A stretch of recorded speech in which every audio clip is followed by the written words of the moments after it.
Hey, welcome back, folks. Roth here. So we got the Nintendo Switch app, Switch Online app open.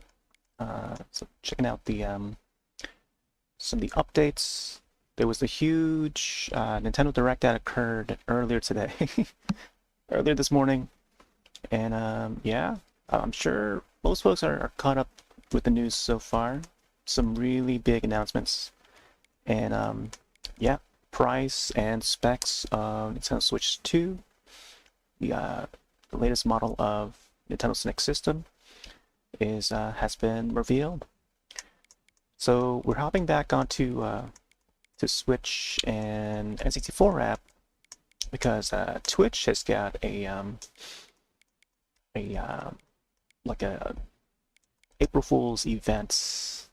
Not sure how to call it, but I don't know. They got like some sort of April Fool's event where they theme it after Y2K or the year 2000.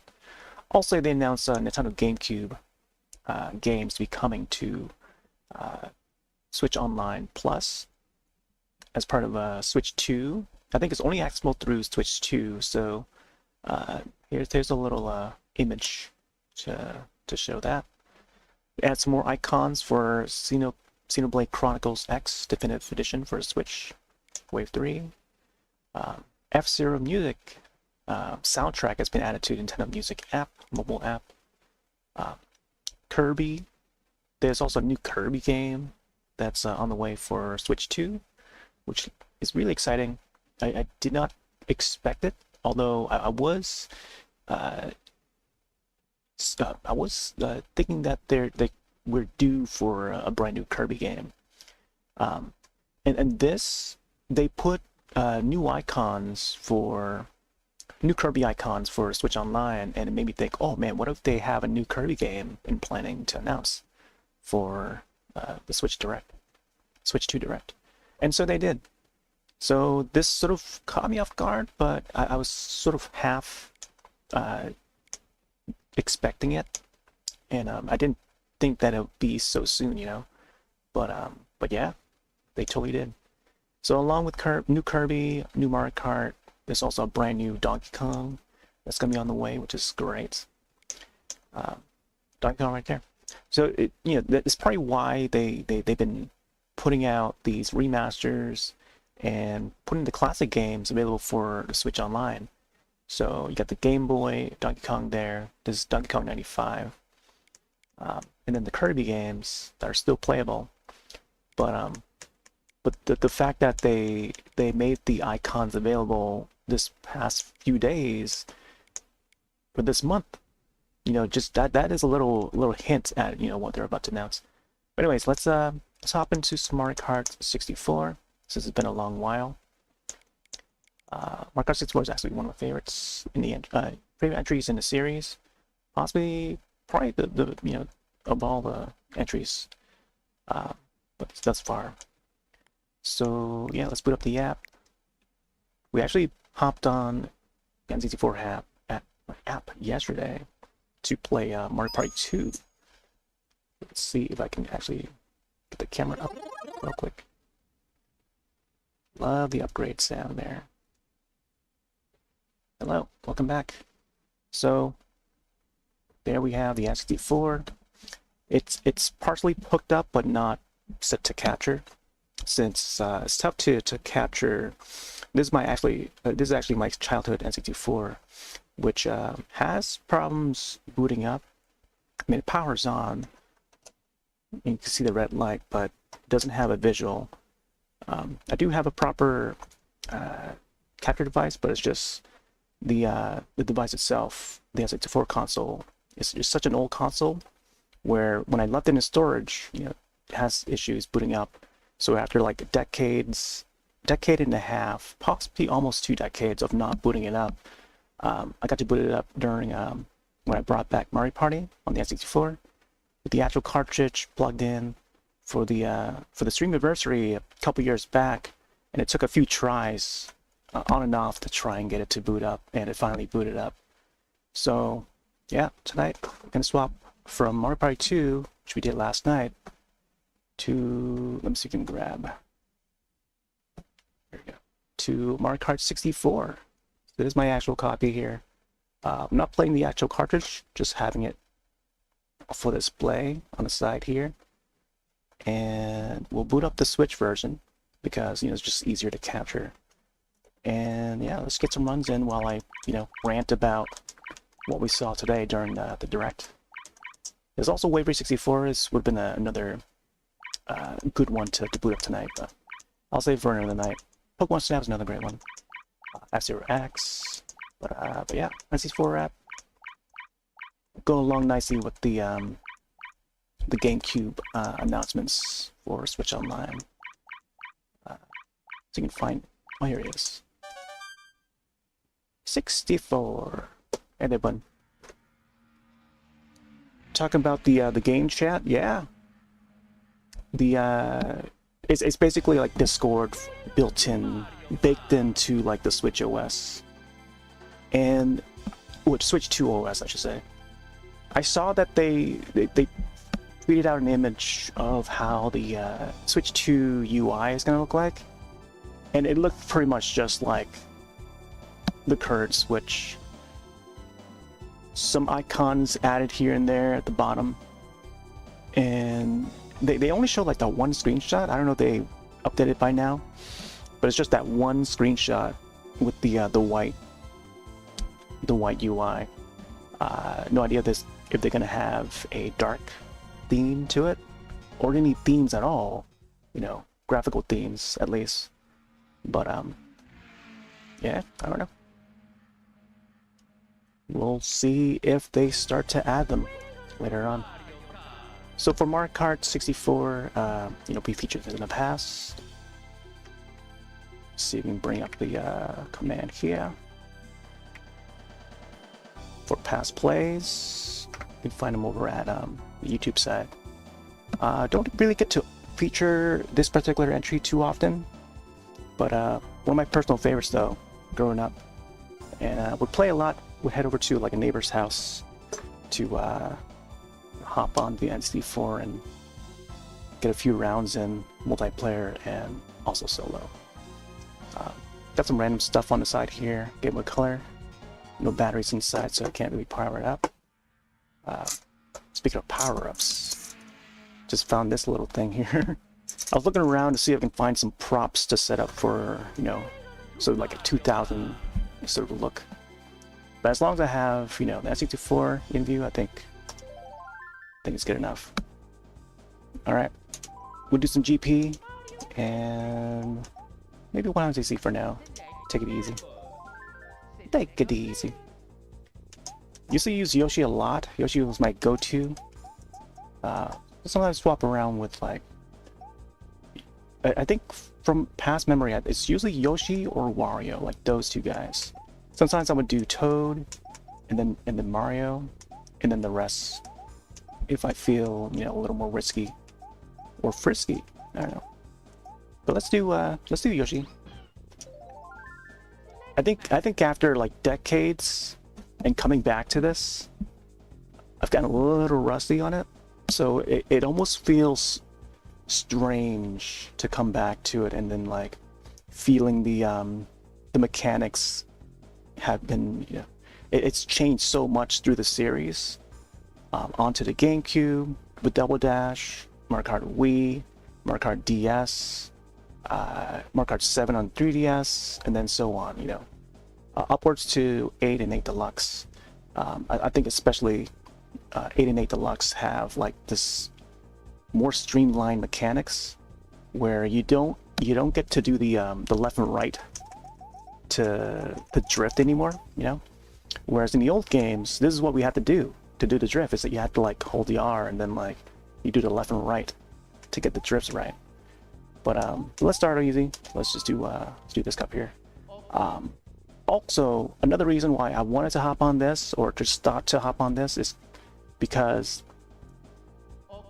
Koopa Troopa Beach, which is that course there within Mushroom Cup, is gonna see a remake in the new Mario Kart. So the new Mario Kart is called Mario Kart World. So check out the trailer if you haven't seen the Nintendo Direct. I think they have the trailers all separated for their YouTube channel. And Koopa Troopa Beach is one of them, which I'm excited for. Possibly one of the best courses in the 64, and they haven't brought it back since like the 7. Oh, timing is wrong there.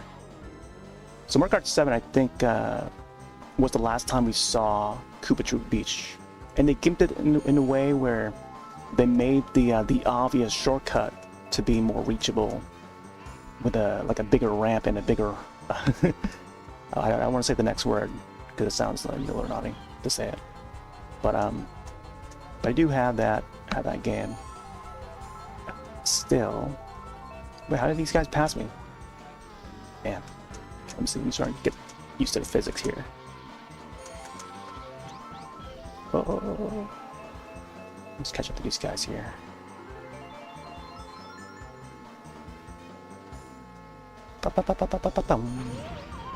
Yeah, I love the soundtrack for this. It's almost unbeatable, but I feel like the refined with the new entries, like, you know, the music is more sophisticated.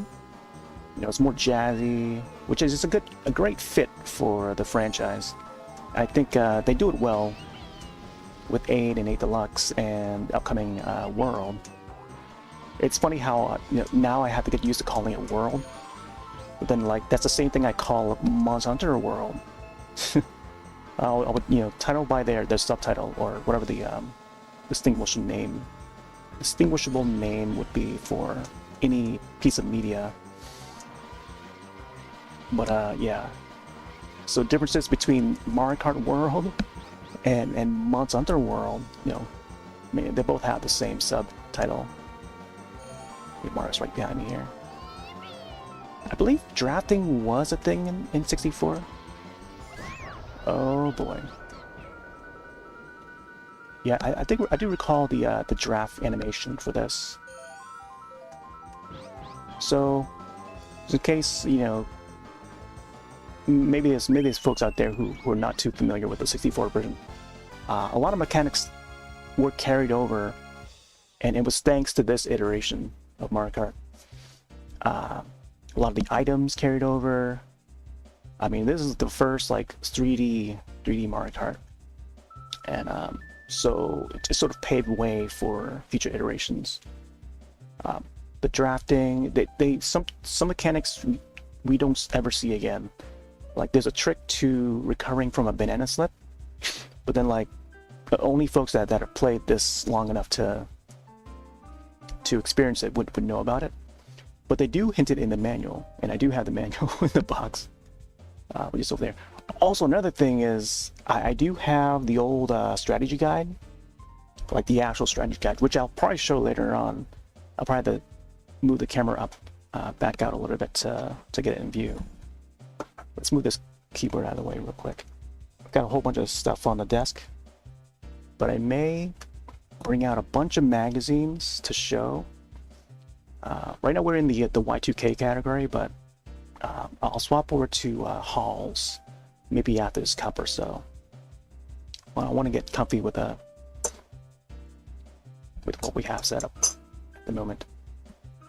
And also another thing that I found in the jar, this little yo-yo thing.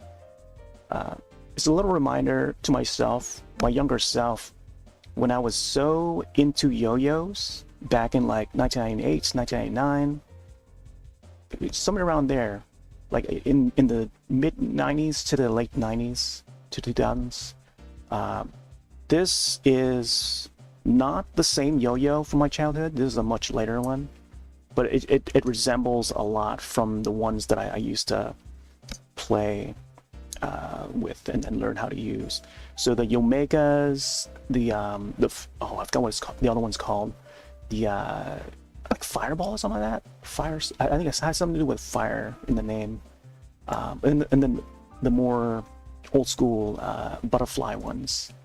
But man, I was a big fan of yo-yos back then. They were a big trend. I used to be a big fanatic with yo-yos. I used to do a whole lot of tricks, mostly like the hand string tricks.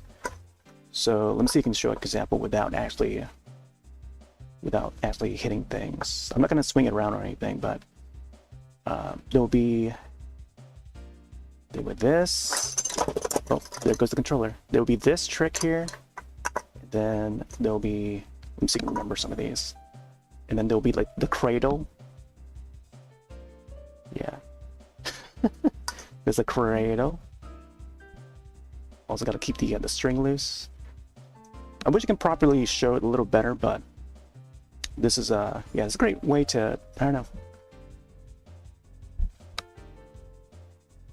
to show, you know, what I was into back in the day. So this is how you actually, good way to roll the string back up. This is not too great of a yo-yo. There are better designed yo-yos that can probably bring out. I still have my childhood yo-yo. It was a blue one, but it also has like the clear plastic around the edge, just like this one.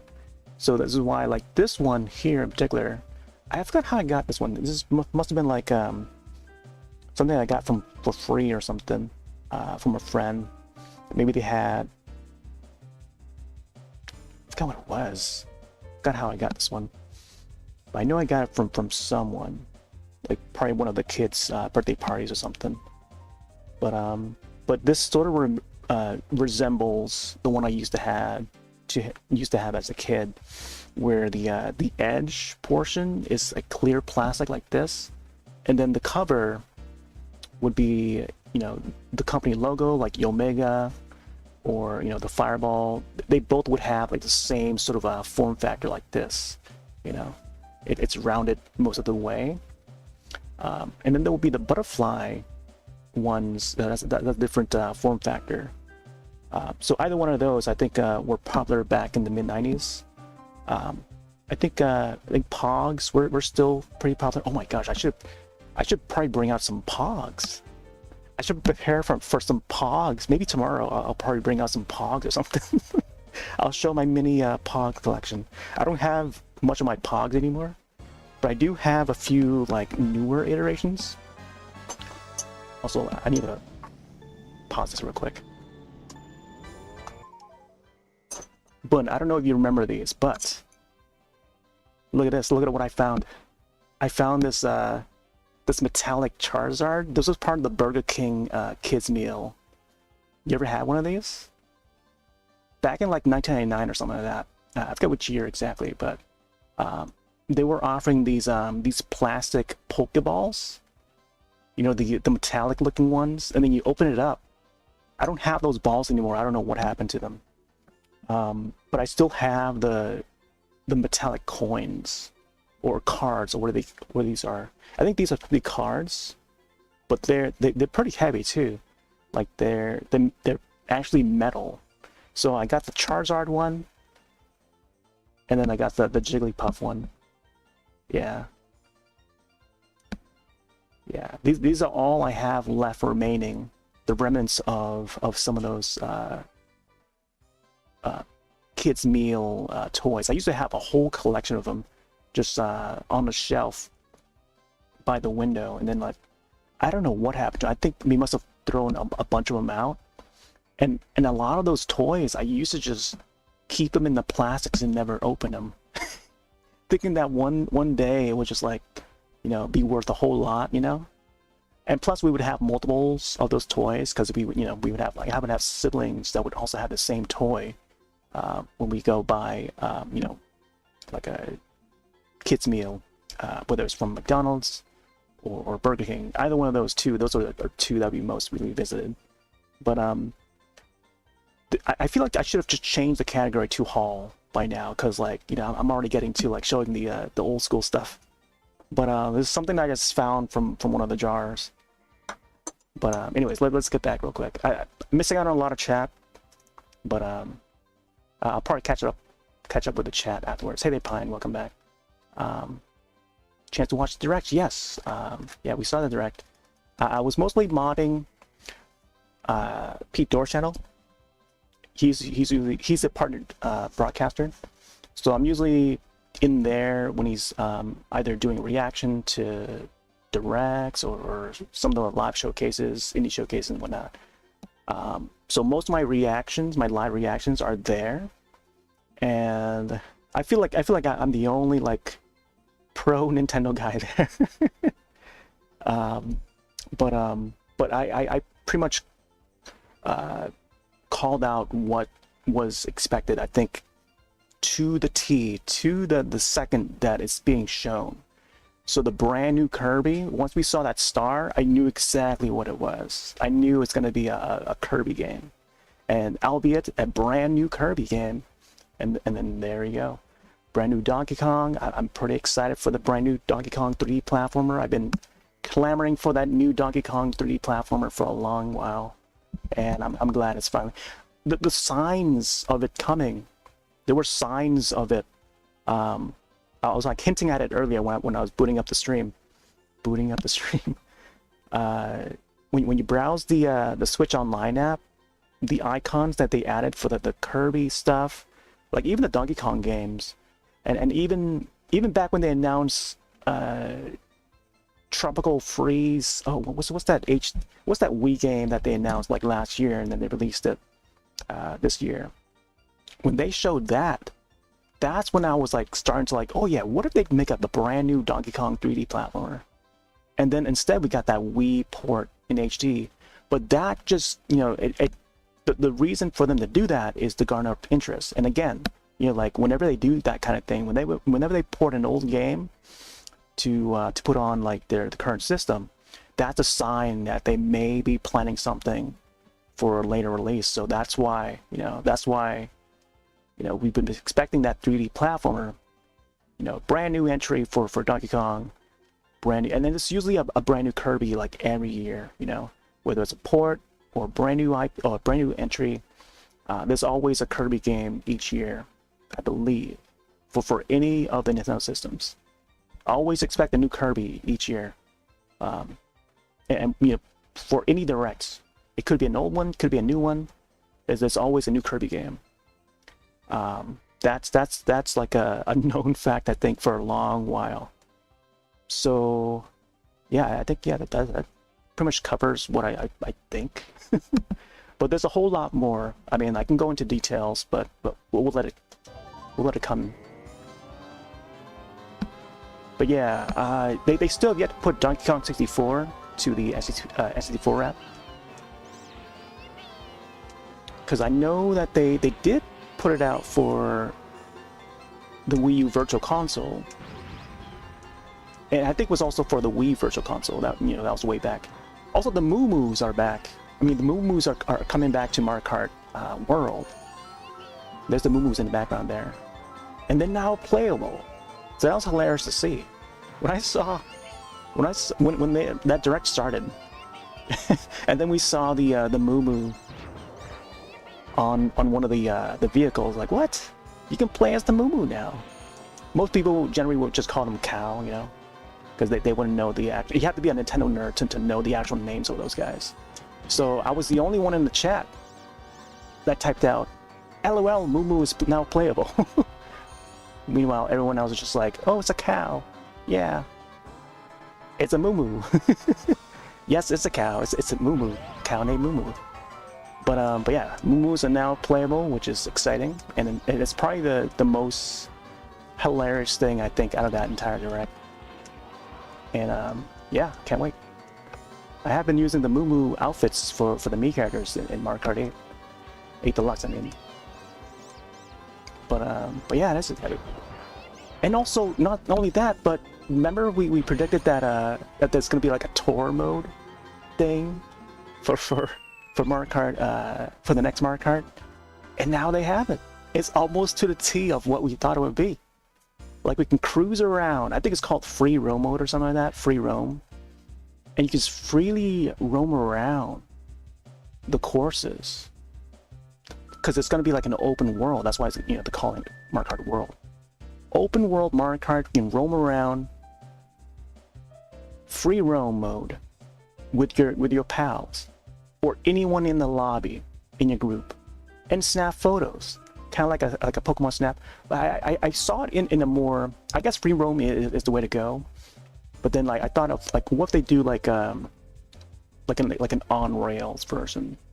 and that's fine too. But like I think it's also a great way, a great thing for them to just allow us to freely roam and just drive around more freely. I think instead of just being stuck in like one single cart, like how it was in Mario Party 9 and 10.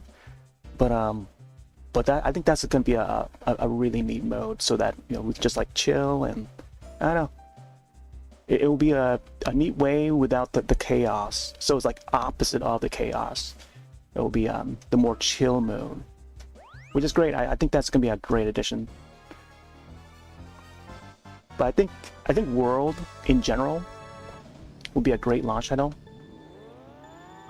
Oh. Man, I'm forgetting the timing of the start.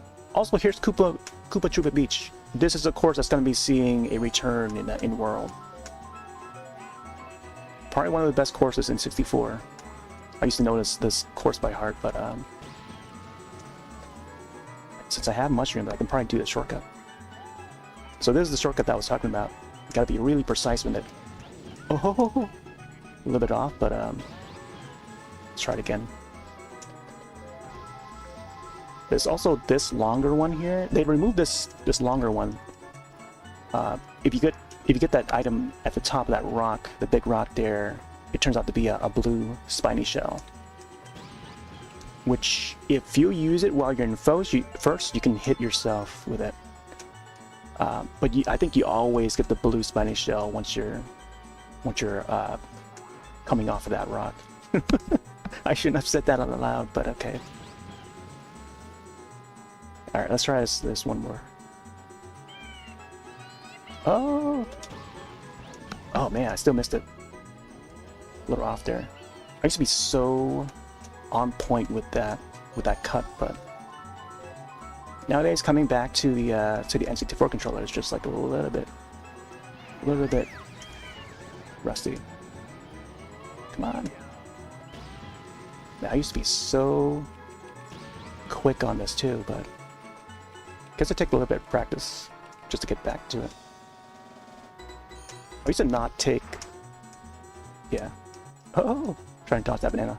See how tough it is to dodge that one banana?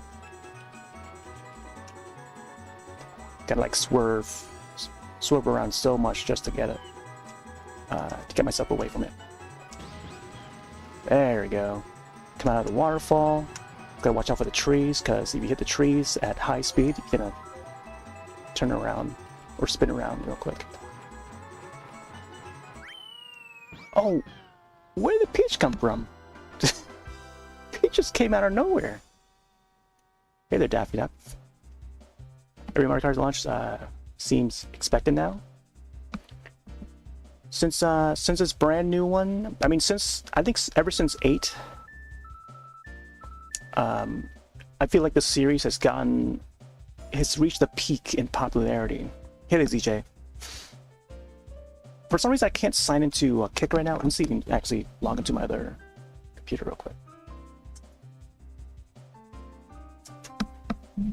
No, I know Kick seems to continue to ask me to log in, like, periodically. Same thing with Trovo. I think those two sites, for some reason, keeps on asking me to log in. So I can't always log in. Let's see. Pop this open real quick. Let's see. So we can drive anywhere. We can drive to the next. Yeah, that's cool about that free roam mode. You can just like head on to the next area seamlessly too. Like, you know. So they made it all open world, which is a great thing. And yeah, I can't wait to learn more about it and discover what else is available. Oh, they also brought back the Mega Mushroom. So if folks, so the Mega Mushroom was an item calling back to the Mario Kart Wii. So Mario Kart Wii had, I think that they still had the Superstar as well, but like the Mega Mushroom was something I missed a whole lot while playing 8. Because that was an item that that didn't carry over and I think it stayed exclusive to the Wii. I don't remember if they brought it in 7 or not for the 3DS. But now the Mega Mushroom is coming back, and you can only see it for like a split second. I think Toad would use it. I wish I can have the screenshot ready. Take all the screenshots and I just have them ready, but or else I can probably just show the trailer and then we just like view it all over it. But I'm sure like maybe more folks have already gone through it already since I hopped on late. But the moment when I saw it during that reveal, I was like, oh, the Mega Mushroom's back. And yeah, along with the the Moo Moo, what else? I think the horn was also back. They showed like a few seconds of that, or at least like 1 or 2 seconds of it. So yeah, a lot of the old items are back. I think generally it seems like it would play a lot like 8 and 8 Deluxe. And I don't know if they have the drifting. I don't know if they brought the drifting back. Old style. I mean, it seems like they're gonna stick with the general streamlined version that was in 8, which I think it's fine. I think the gameplay is gonna be fine. It's meant. I think the franchise now it's meant to garner a wider audience, so not to just like keep it slim to just like people who, I don't know how to word that now. Like if I think maybe the example would be Mario Kart DS, if I want to bring up that sort of era, and that would be an example of a time when a lot of players online would be snaking around. Snaking would be that term, so it requires a lot of like drifting. You got to be really skilled at the drifting and continuously drift around each course. So, and because because that was a thing on the DS, the next iteration, that was the Mario Kart Wii, they sort of removed, they sort of wind it down on the drifting a bit. So, and they continue to do so more each iteration after that. So, and I guess now with 8, they did away with a lot of that style of drifting. So now it's just like a more casual expressway. It's just like to tilt it left, tilt it right. Maybe not on this controller, but the more modern controllers, like the Joy-Con. So all they have to do is just lift, tilt it left, tilt it right to do the drifts. So it's not like before. Before, if they had kept the drifting style like before, it would have been like a lot like this, which I had been doing too, until my friend Sonic dropped in through a raid as I was streaming, and then like he told me, oh, you don't have to do that anymore. You just have to like hold the sticks to drift now. It's like, how did they, they streamlined so much of the game for 8 that that just paves way for it makes the game accessible for newer players, I guess. So it's not as if people want to speed up to a player that's been playing the series for a long while, now they can. It's like they open it up for new players. But I don't know. I think going forward they have to go that way, so that no matter how much time you have been away from the series or had not played the series at all, that that just makes it more accessible for anyone with any amount of experience, whether you've been away from the franchise and then coming back. It's easy to pick up and play. I think that's the way that they're going with the series, and probably one of the main reasons why I think 8 Deluxe became one of the best selling title on the Switch, best selling piece of software on the Switch by a large margin, because it's so easy to play, and then anyone can get into it. And then I guess now that they're just leading the next system with a Mario Kart game, because it's such a popular franchise, and I feel like that needs to be known.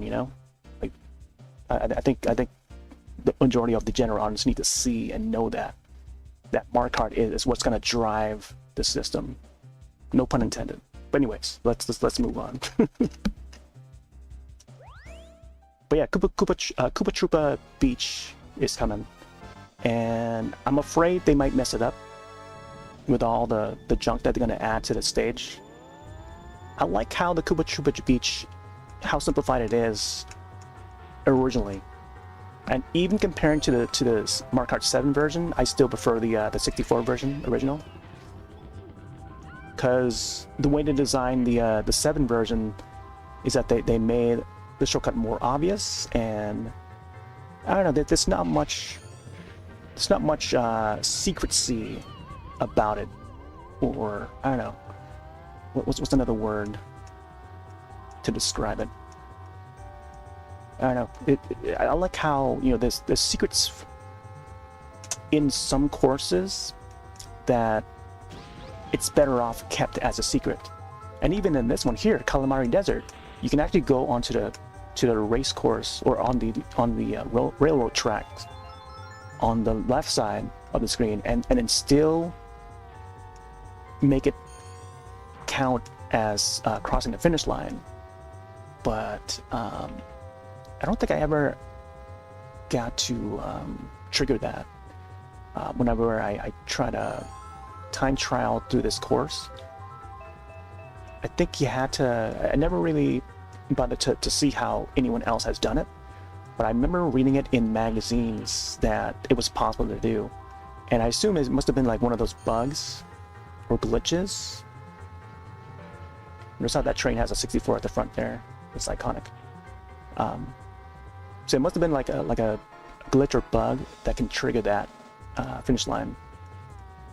And then they made it into like, oh yeah, it's part of the course now, you know, entirely for the next iteration.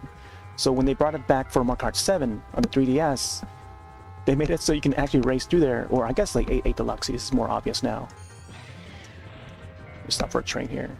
Remember how we used to stop for the train to pass, or hit into the train? Nowadays they made it they made the track more bigger so you can easily avoid it, you know? Whereas in the original, you know, some players who are not too used to like the old style when it comes to like Mario Kart 64, specifically the 64, they would sometimes just crash into the train, you know?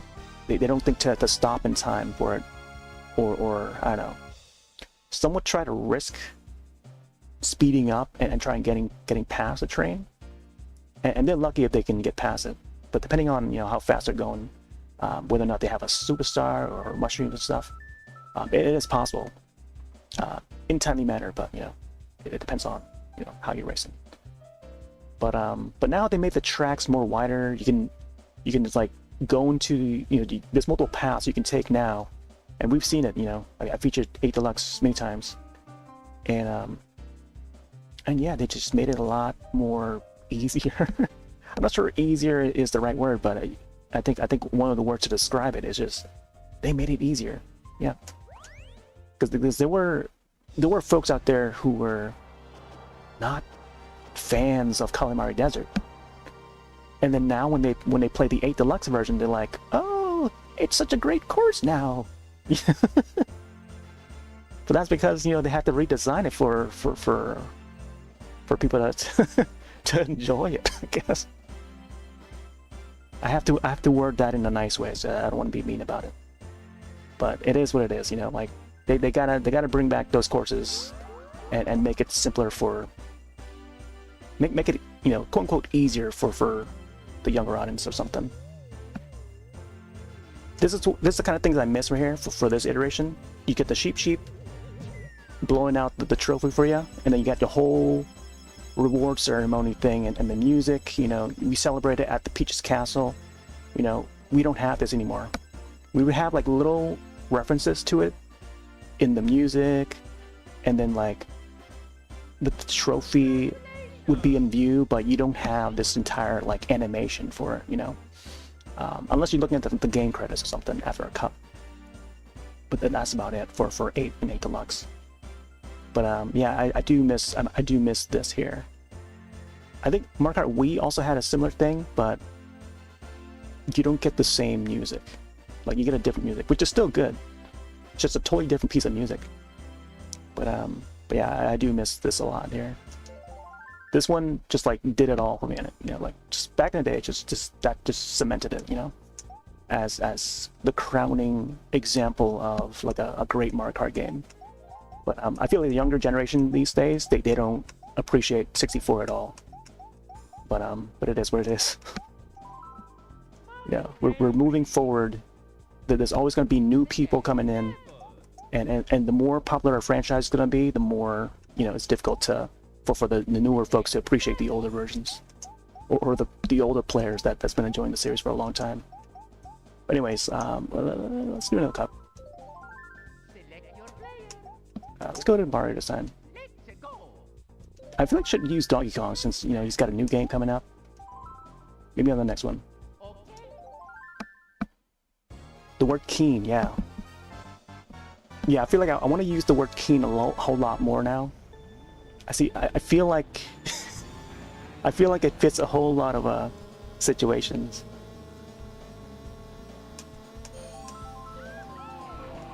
There's Toad. There's Toad's course.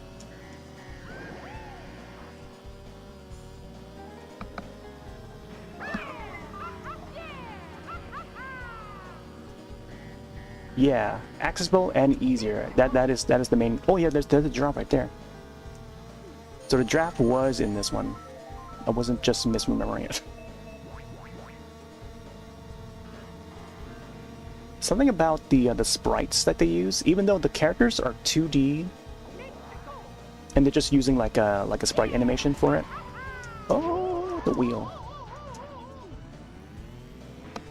Like they make it look like, you know, it's, you know. Oh. The beeping. I don't remember that in the remake. The remake did not have that beeping. Oh my gosh, Toad here. I don't know how he caught up. Toad is actually one of the faster ones. I'm trying to block him. Man. Man, I haven't been drifting at all. Normally I would, but, you know, sort of taking it easy here. Oh, man. Man, it's a little tighter on the original version. Oh, remember how in the when you shoot a thunder, you can crush the other racers by running over them, and then they would have like this animation to them. Mushroom looks a lot different. It's the old design. I don't remember if you actually can look back. I don't think we can look back in this one. Nope. He also changed the map, I think. Map to the speedometer. Oh yeah, right there. That Toad.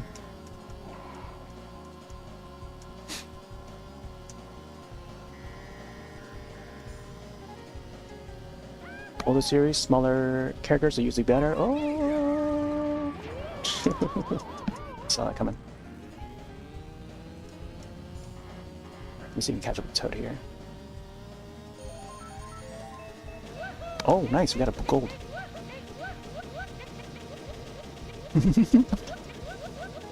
Oh man, look at that. I feel like I can catch up to them a lot faster in this one than in the in 8 and 8 Deluxe. Gosh, it's tight. Oh, oh, oh my gosh, Toad. Toad just like zoomed right through. All right, gotta be careful here. Get out of here! Nice. I got it. Bum bum bum bum bum bum bum bum bum.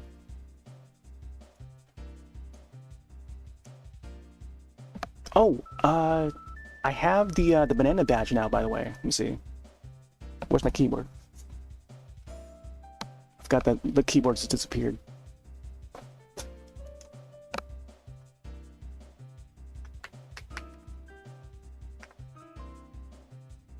Let's go. There you go. There's the keyboard. I mean, there's the banana. Donkey Kong Bonanza. That's a badge you can get by sharing or downloading a Twitch clip.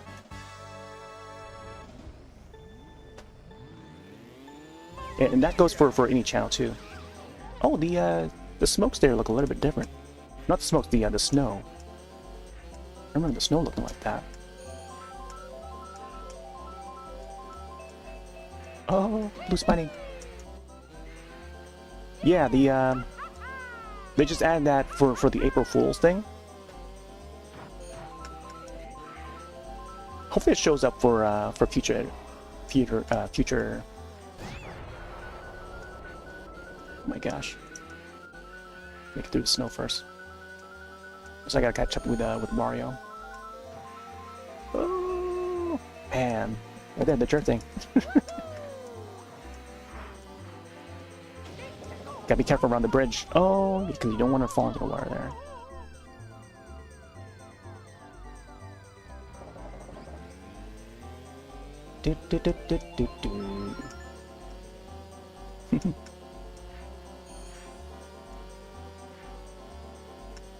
One of the past sessions that I played. Come on, Peach. This iteration, I think, with our friend Big. Oh, and also there's a shortcut up that hill too. I had a mushroom, I didn't get to use it. Donkey Kong with the banana.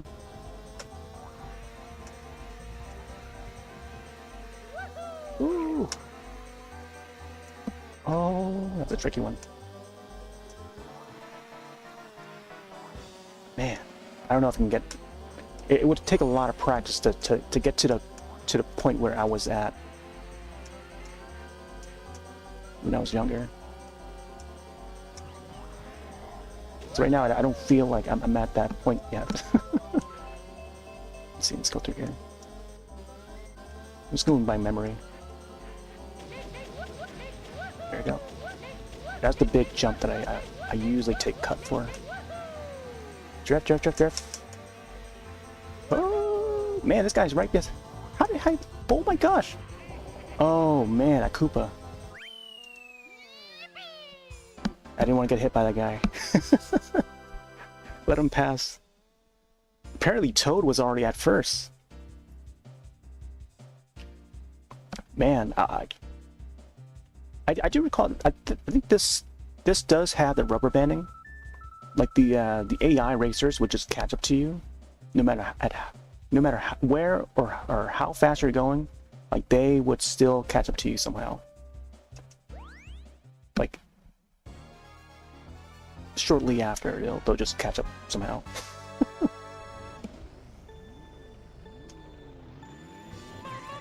Oh, I forgot about the being behind the heavy racer. Would spin you around.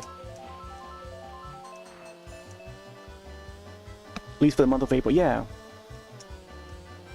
So they're having so they're not only the banana thing is new, but oh my gosh, speaking of bananas right there, that's an example of how to escape the banana right there. I'll leave it up to folks to figure out for themselves.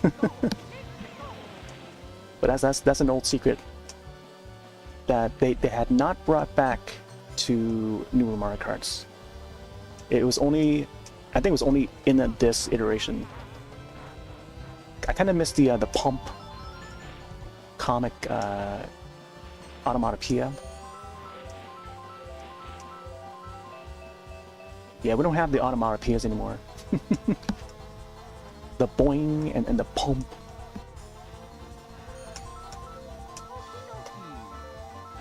And there's a big shortcut over here you can do just by hopping over the wall.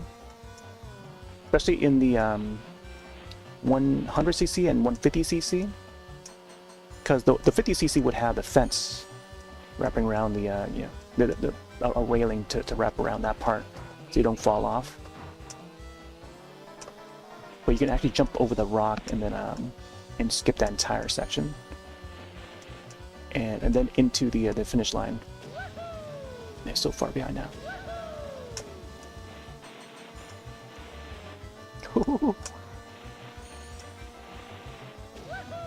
Yeah, apparently we can only grab like one item at a time. I thought we had like 2 items at a time. Oh! Unless it was like in battle mode or something. Oh, mushrooms. I know Yoshi and Toad's after me, I think. There we go. Oh! Man, that Bowser. Good thing that Bowser slipped on a banana. Again, like just somehow saved by a banana.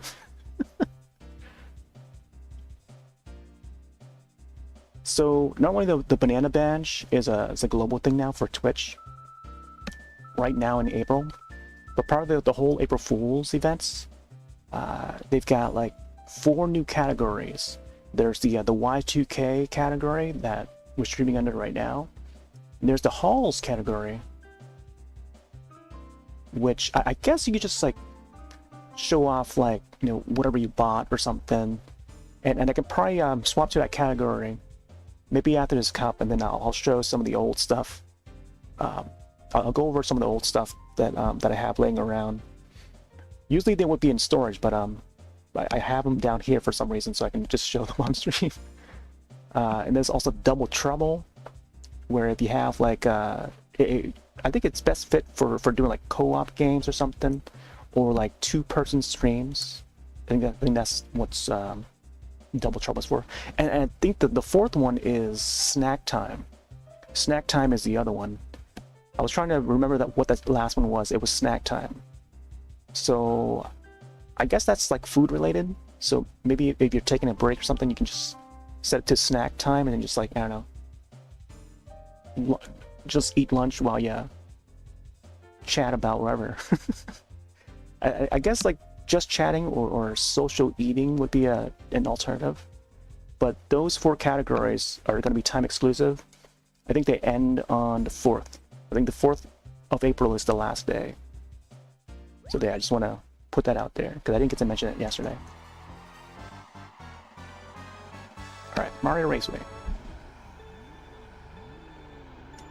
Oh, I missed it. On my OneNote, I think. Looks like Bowser's the one to maybe chase after.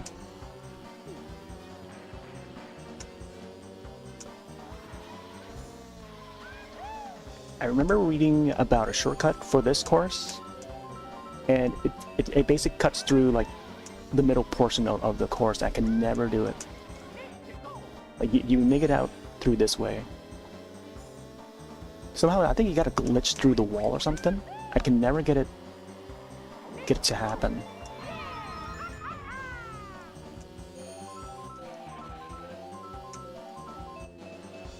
Right there, maybe you gotta jump over here and then make it over that corner. And I tried all I could with all the mushrooms that I had, and it's never gotten me to jump over it. I thought it would be as simple as doing the Wario Stadium jump. That is one of the more popular ones when it comes to like making shortcuts. Nice. That Toad. Man, Bowser's so far away. But yeah, even with like all the mushrooms, like I can never get it to go over. So it's not as simple as the Wario Stadium shortcut, or even the Rainbow Road one. Those were the big 2, I think.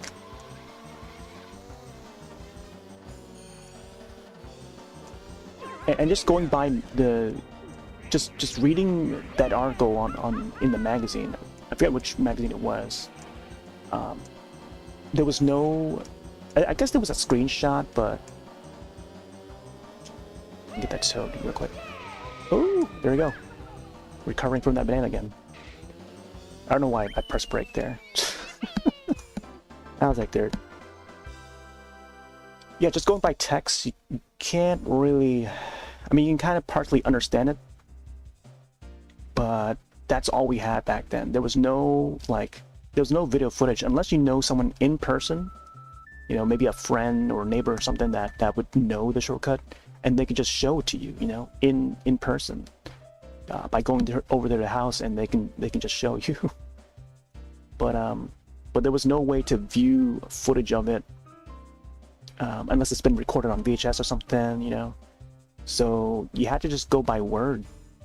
it's like reading a book and trying to picture how it would look, you know, imagine the scenery while reading, you know, a chapter of a book. So it was like, yeah, having video footage of something is kind of rare. You either have to record it yourself and then like have someone else, you know, view it and stuff like that. It's just the days of no internet is just, you know, it wasn't as accessible. I don't know what other word to describe that. It was just not there. Okay, so I guess now we can just swap to halls for a bit. I think of hall as the cough drop, but it's actually a different halls.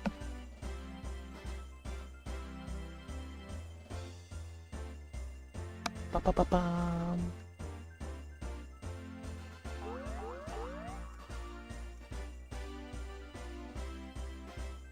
Oh, speaking of automatopoeias, there's a whole bunch of automatopoeias on this yo-yo. Cool. Wow. Super. Oh, speaking of super, I saw that there was an article that said that they almost called the new system Super Nintendo Switch. And I forgot what the reason was that they went against it. But yeah, they almost called it Super Nintendo Switch. I just saw one article on it, and it was an interview with one of the higher ups. But you know, of course, they landed on Switch 2 instead. But I think it would have been cool. I think the main reason was they didn't want. They saw how like the NES and the Super NES did not play NES games per se, but it played Game Boy games through the Super Game Boy, and then the product itself, the adapter, was called Super Game Boy.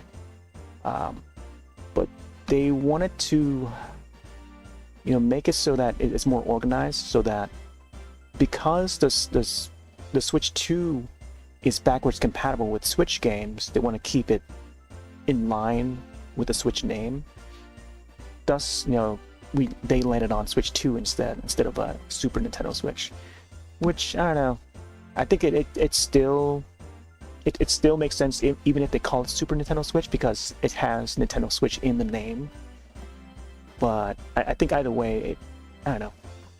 It may have been. It would have been a risk to even go with Super Nintendo Switch, because I think nowadays, like the general audience more so would understand the number 2 as being the sequel, more so than, oh yeah, the Super, you know, because there's a much wider audience now when it comes to like the Nintendo audience. I feel, yeah, not sure how to word that. Yeah, I guess just calling the audience, I think is a fine term to describe. So that covers like the broader audience and then the core audience, who may not be familiar with the Super NES. You know, like referencing that with that naming scheme is this. I know it's a deep cut. I think too deep a cut. Probably even more so for the younger audience, for them to understand why it would have been called like Super Nintendo Switch. Thus, maybe just going with Switch 2, I think Nintendo Switch 2 would be more understandable universally. I think globally, universally, because the number 2, you know, comes next after 1. But yeah, I think that's usually the main reason, and I feel like that should be understood, I think, from here on out. Me personally, I don't know. It's you know, business wise, I think it's I see the reason behind it, you know. But I don't know. still want there to be more creativeness to title screen or the naming scheme, but I don't know. It's I think Super would have been a nice one. And again, like I don't think they want to ditch like the wider audience. Otherwise, it will be like the whole Wii U fiasco over again, you know.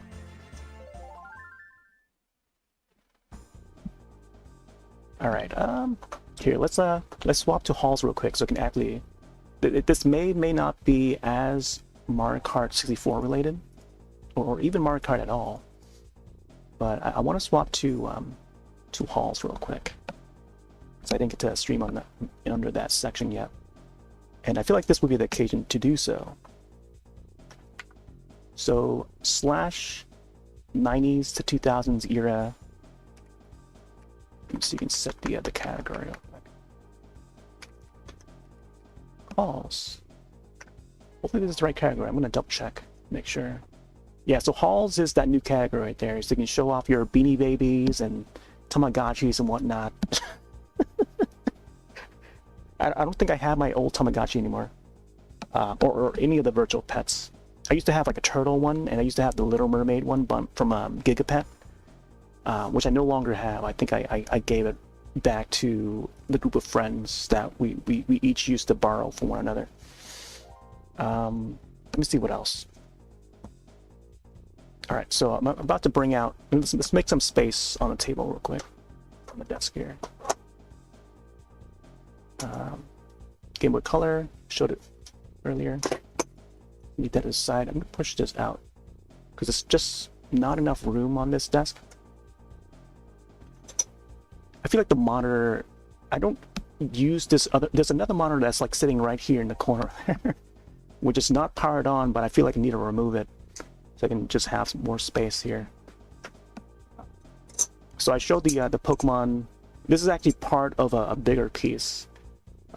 This is the metallic ones, BK Toys. You get back in the day. I think it was like either 99 or 2000. And these are just plain metal. They don't often like give out metal like this. You know, this is like actual metal, and it's pretty weighty, you know. But yeah, I was showing this earlier. And yeah, it's a Charizard one, based on, you know, the original 151. And this was part of like a bigger piece, and it used to be like a plastic shiny red Pokeball that you can open up like halfway. You just press the center button, and it'll open up just like an actual Pokeball, and it would have like ridges at the bottom, so you can just set it to display, so that it won't roll around and stuff, so the ball won't roll around. So and then you have this placed in the center of it, like inside the Pokeball, and it just opens up like that. I don't have that ball anymore though. I just kept the metallic cards, and they're all gold too. And if I recall, I think there was the Mewtwo one. There was the Mewtwo version. I don't have all of it. I just only have that Charizard and then the Jigglypuff, which is pretty cool. But yeah, back in the day. Just found this in the drawer, so I thought to bring it out. And then, you know, just a random yo-yo. This is not my childhood one though, but I know it's. I think I showed that blue one before, my childhood version of that yo-yo. All right, so let's see, remove some of this stuff. Got stacks and stacks of like magazines, and this is like a portion of it. Let me try and get one of some of these out first. Got the DS, 3DS there, close by, so that I can just, you know, whip it out. I probably shouldn't say that. Okay, so, oh my gosh. Okay, so there's a variety of things here. Stacks of magazines here. So you can actually fit this. So you can already see very old issue of Wizard magazine. This is one from my childhood right here. This would bring. Okay, so we're about to step into like nostalgia mode again. I mean, it's pretty common at this point that I do this often. I'm not sure if I want to keep the screen to the Mario Kart, but let me see. I like the music that they have in the background though for the game. Let's see if there's maybe I can just bring to the title. I don't know if I should keep it on the game screen. I could probably just keep it on this. Here, let me make sure. Let me know if the game sound is too loud. I think it should be fine. We'll just have that in the background for a bit. Ooh, I don't know if I want to make this bigger or maybe swap over or something. I didn't plan this until... We're just going to do this on the fly. So I'll just make this a little bit bigger so you can see it a little bit more. just toss like a mushroom to that TV, huh? So here's our stacks of old magazines that I used to just like gather up. We'll just go through each of these, and I have a bunch of my old drawings as well. Okay, so we'll just go from top. This is not the entire thing, but this is just like a portion of it. I have boxes and boxes of like Nintendo Power and EGM, PSM. PSM was the PlayStation magazine. Game Fan, Game Pro, you know, there was a whole lot of variety of different magazines back then. And I feel like this is a great occasion to actually show some of these because I still have them down here. Because I think I brought them down one day. I think I was playing like Tears of the Kingdom or something like that, and I wanted to show some of the old magazines. And Wizard was the one main one that I wanted to show. So now here's another occasion where I get to show it again. Under the Hall section, there's a new category for Twitch for April Fool's Week, I guess. So old issue of Wizard magazine. This is from like what, 94, May 1995. There we go. May 1995. And then Captain America is on the cover. It's not the what's that guy's name that draws Captain America so funnily. Oh my gosh! First page, when you turn it over, there's an ad for Beyond Oasis. This is a Sega Genesis game. Beyond Oasis. I remember this game. I think they had this on the Switch, the Sega Genesis app. The ultimate adventure awaits. So back in the 90s, I feel like comics, movies, and games were like, you know, they were always like, you know, well intertwined. I don't know how else to word it, but like they, you know, if you're into comics, you would read Wizard magazine, and then right away you get to see game ads, sometimes movie ads.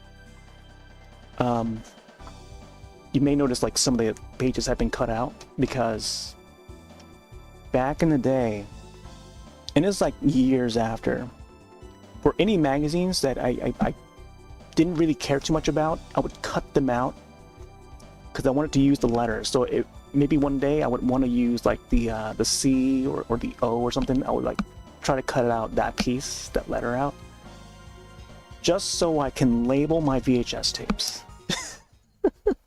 That was my old way of labeling my my VHS tapes for some reason. Just I don't know, just a way to be creative about, you know, putting those VHS to look different than others, instead of just, you know, putting the label on it and just writing on it. Sometimes I'll just like I think more commonly I would write in pencil, not even in pen. I think more commonly people would use like a marker, like a Sharpie marker, and then just write on it. It will be like permanent, unless you try to erase it with like, you know, some sort of liquid to remove it or something. It will be tough to remove it. Whereas in pencil, you can erase it and then rewrite it or something. But I thought up another way where, what if I use the you know, cut out letters and then just slap them on tape, like actual, like, you know, office tape, and then like place it on the cassette tape, and then that's how I label my tapes. So when there's like So like for example, I wish I could have brought like a VHS tape over so I can show an example, but they're all in boxes right now. But like say for example like a Mortal Kombat tape. I was big into Mortal Kombat, mid 90s. There would already be advertisements for Mortal Kombat 2 arcade or something, and I would just cut out that Mortal Kombat logo and just like plaster it on the VHS tape, both the end part of the tape and then like the top portion of it, where you see the rest of the or how do you call that side of the tape. All right. I may just like, I don't know, I'm not sure how much time I want to spend on each of these magazines, but I just want to, rustle through them. There's a Batman 92 image there. Bruce. Oh my gosh, I'm blanking on the names. The designer, Bruce Timm. Yeah, Bruce Timm would be the designer for Batman 92. Great art style, the way he designs his characters. Each of them was they're so well designed, When he came out with, I'm blanking on the names. Joker and Harley Quinn. Oh my gosh, I can't believe it took me a while to think of that name. Harley Quinn, that was her introductory in the franchise. Oh my gosh, it's the Max. It's the Max. That's it. This is an old MTV show that used to air on TV. But yeah, the Max. Holy moly, you don't see that every day. We used to catch that on MTV along with again, I'm just like blanking out on names again. There was another show called The Head, and then Aeon Flux. Oh my gosh, now we're going back. Oh, this is Wildcats, I think. Is it Wildcats? It says Wildstorm. I think Wildstorm's the character. Wildstorm Rising, yeah. So this was Image Comics, if I recall.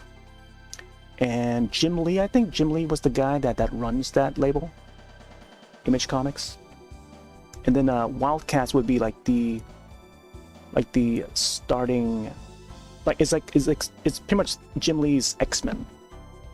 And that was like the leading group, the main IP for Image Comics. Man, this is like a trip through time. Someone just made like a Wolverine cake, man. Oh my gosh, there's another Max image here. The Max, yeah, in comic form. So that was like the main image that we see a lot of. MAXX.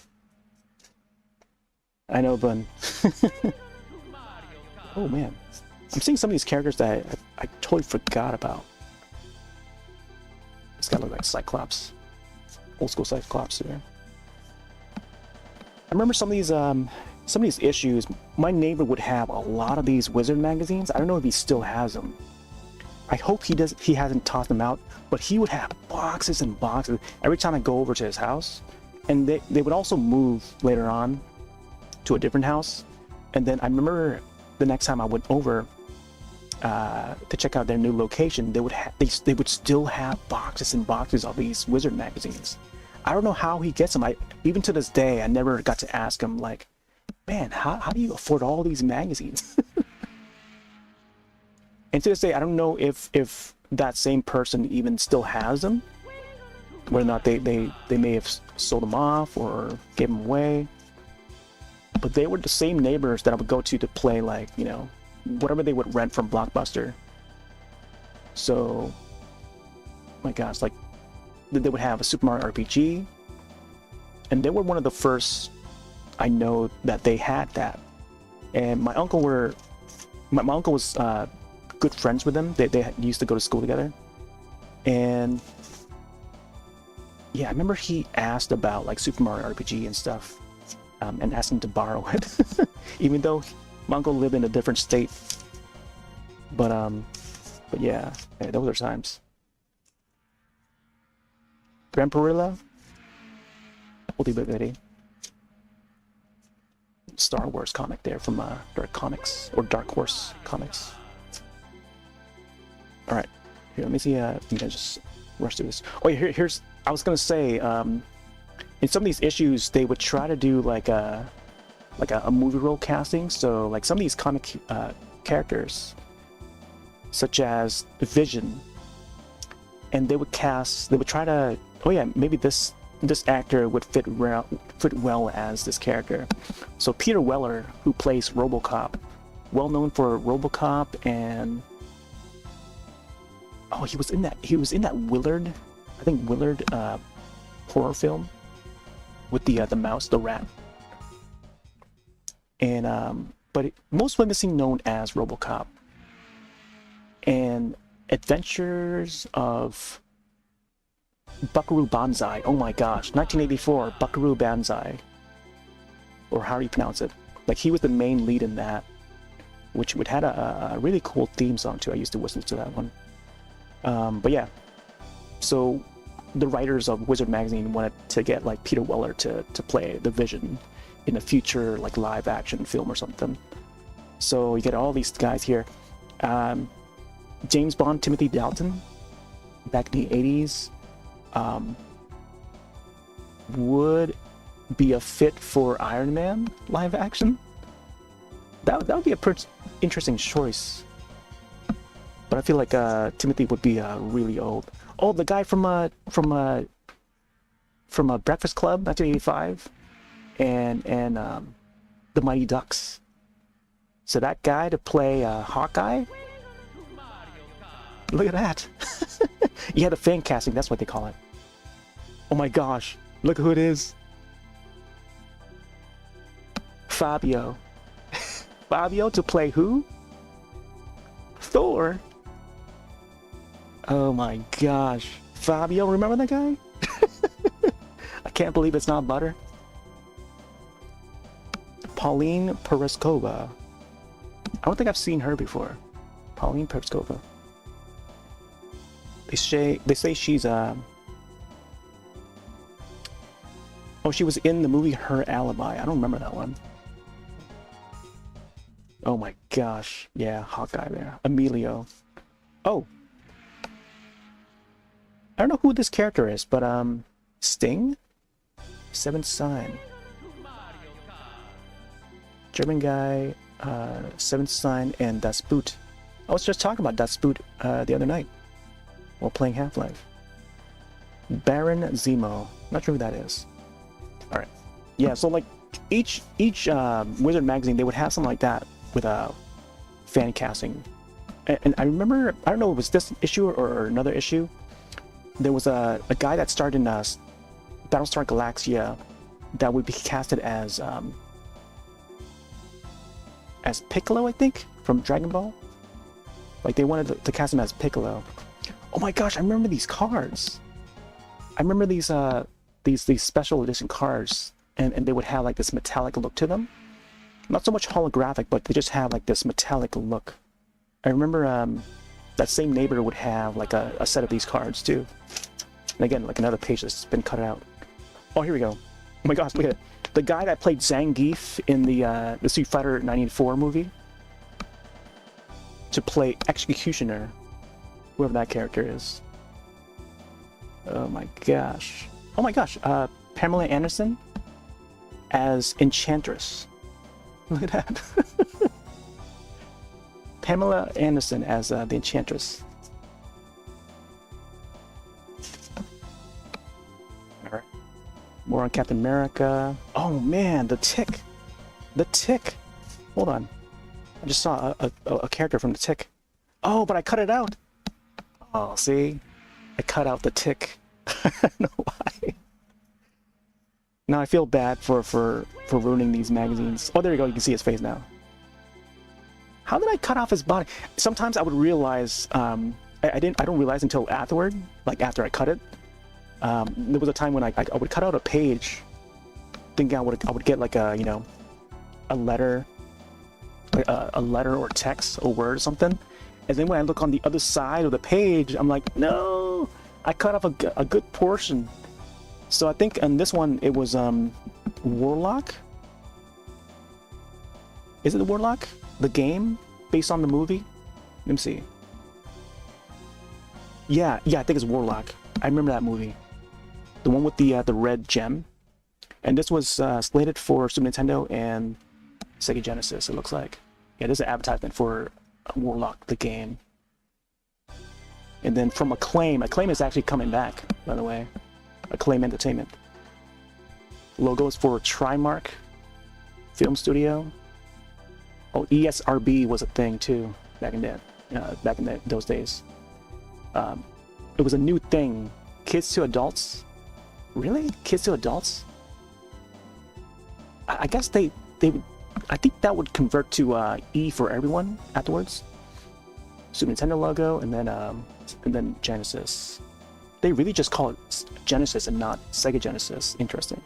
Batman Forever, the video game, September 1995. Batman Forever? I thought Batman Forever came out like 91, I think. Wait. Oh, Batman Forever. That's the third film with Val Kilmer.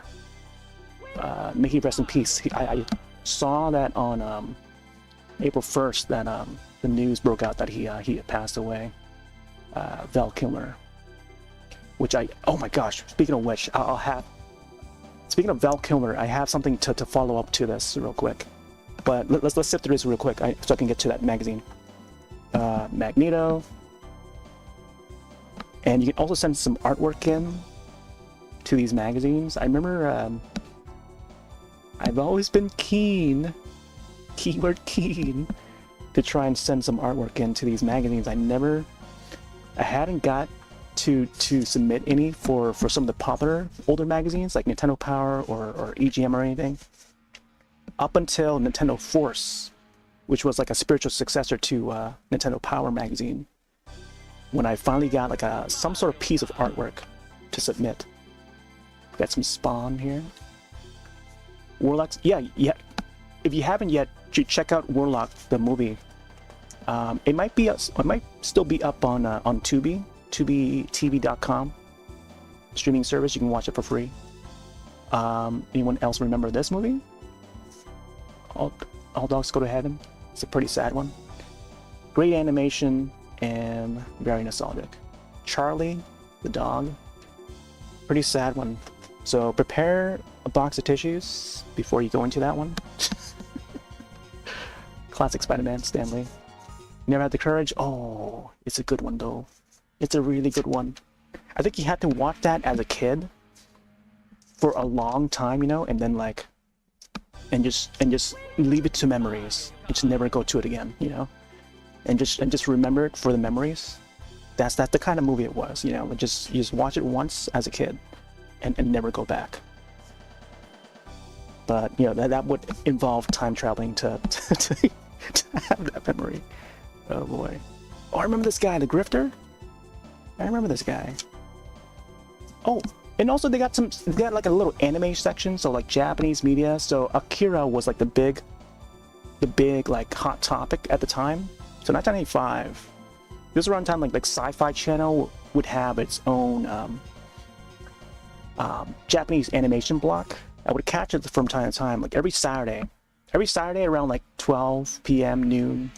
I would try to record like every movie that they put on. But yeah, look, they got My Name is Totoro. Look at this. This is one of the first times I ever seen Studio Ghibli film featured in the magazine. Pick of the month. Look at that. Probably my first. I believe it was this magazine, this exact magazine, when I first found out about My Neighbor Totoro. And then eventually I got to rent it, family rented it, and then saw it for the first time. So 1995 was around when I saw Totoro. But I think it came out in the 80s though. Oh, that's right, because like in the mid 90s, that's when Disney started to pick up on bringing them over to the US, and that's how we got to see them. And then there's a toys, action figures section midway through the magazine. This magazine's pretty thick. I mean, Should probably not say that out loud, but it does. It's a pretty hefty magazine for a single issue, you know? Subscribe for more. We got Rogue, Catwoman. Never miss an issue. Or never miss an issue. Man, seeing some of this artwork. We got some more Spawn stuff. Spawn was really... Oh my gosh, I love this. This section here, this is all fan-made little figures. I always love this Scorpion right here. Scorpion with you know, for Mortal Kombat. Again, Mortal Kombat was pretty big at the time. 95. You know, the live action movie on the way and stuff. But look at that Scorpion. I always wanted that. You know, an actual Scorpion figure like that. Because they would have like the official ones, official licensed ones, that would not have the cloth. It would look more like plastic. The entire body would be plastic on the official ones. But this fan-made one though, that looks so cool. And as a kid who was a big fan of Mortal Kombat, like there was nothing more like it, you know. And for this to be fan-made, I was like, wow, that's the coolest thing I've ever seen. And there's like a fan-made comic to go along with the figure. So these are like fan-sent photos of their own made-up figures. They just cut out like the cloth themselves to put on the figure to customize it, you know. Look at this Max right here, Max figure. You can tell how goofy it looks because look at the shoulder, you know. But for the time, it's really good for like a fan-made thing. But then like stuff like that, like man, Wizard magazine was the jam. And I'm glad I still have like at least one issue, you know. And I think this is the only issue that I have. Lady Death, I think Lady Death is getting a game soon. The same people that made the Phantom video game, they're also making a Lady Death game. Yeah. So this is not a very popular IP. I feel like only the folks within like the comic I don't know, the comic realm. I'm not sure how else to word that. The comic sphere would know about Lady Death. But she's getting her own video game. It's like a beat 'em up style. Okay. Oh, this one art is pretty cool. More Lady Death there. The very Halloween one. Alright. We're getting close to the end. Carnage. More metal cards. Okay, some more advertisements there. Yeah, I can't wait to bring out that Batman Forever thing that I was gonna bring out. Was that Kool-Aid Man? Let me see. Oh my gosh, it is a Kool-Aid Man. There's a Kool-Aid Man comic. Oh yeah. Your first good film? For real, also nice. I think I have a Totoro emote. Let me see if I can type it out real quick.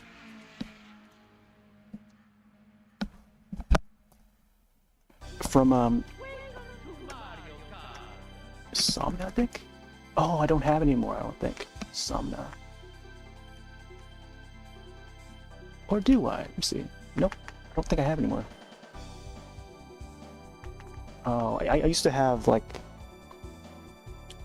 They would give out subs to DJ Somna music. I think it's just Somna music. I'm not sure if you're familiar with that channel, but he would spin a whole lot of trance music. I think he works at one of the labels. I think he works at Black Hole Recordings, but he also has his own label or something like that, or an offshoot of Black Hole Recordings. There's the mask. Somna. I don't know if you heard any of his remixes or anything. Somna. So S-O-M-N-A. I may have to open up the other monitor real quick so I can claim that emote so I can enter it to chat. The mask. This is how the mask looked in the comics. Very wild design. Love the '94 film with Jim Carrey.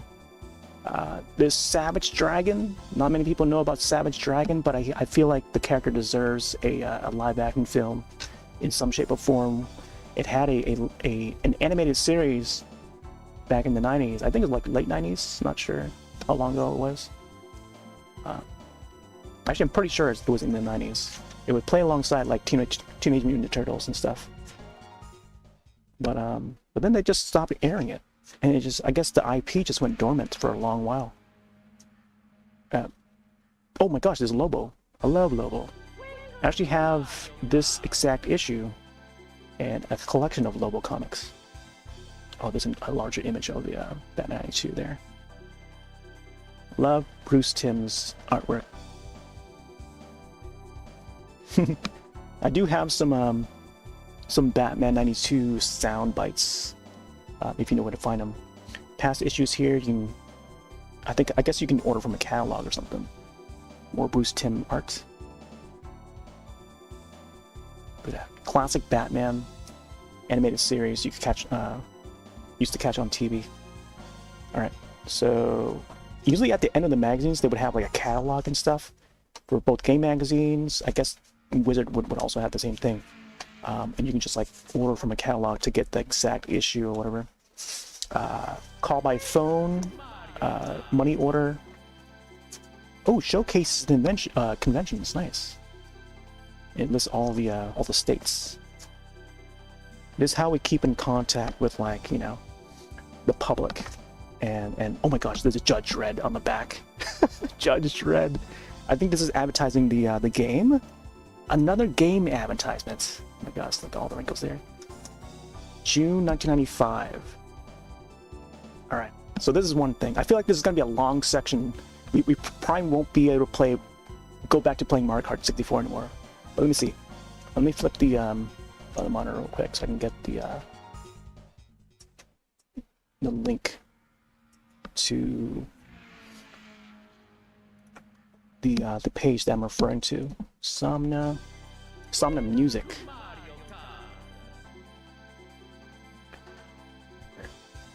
I want to share this one emote so that you can just easily click onto the channel,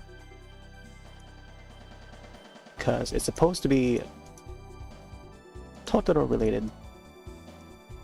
Okay, here we go, we got it. And Totoro on Somna.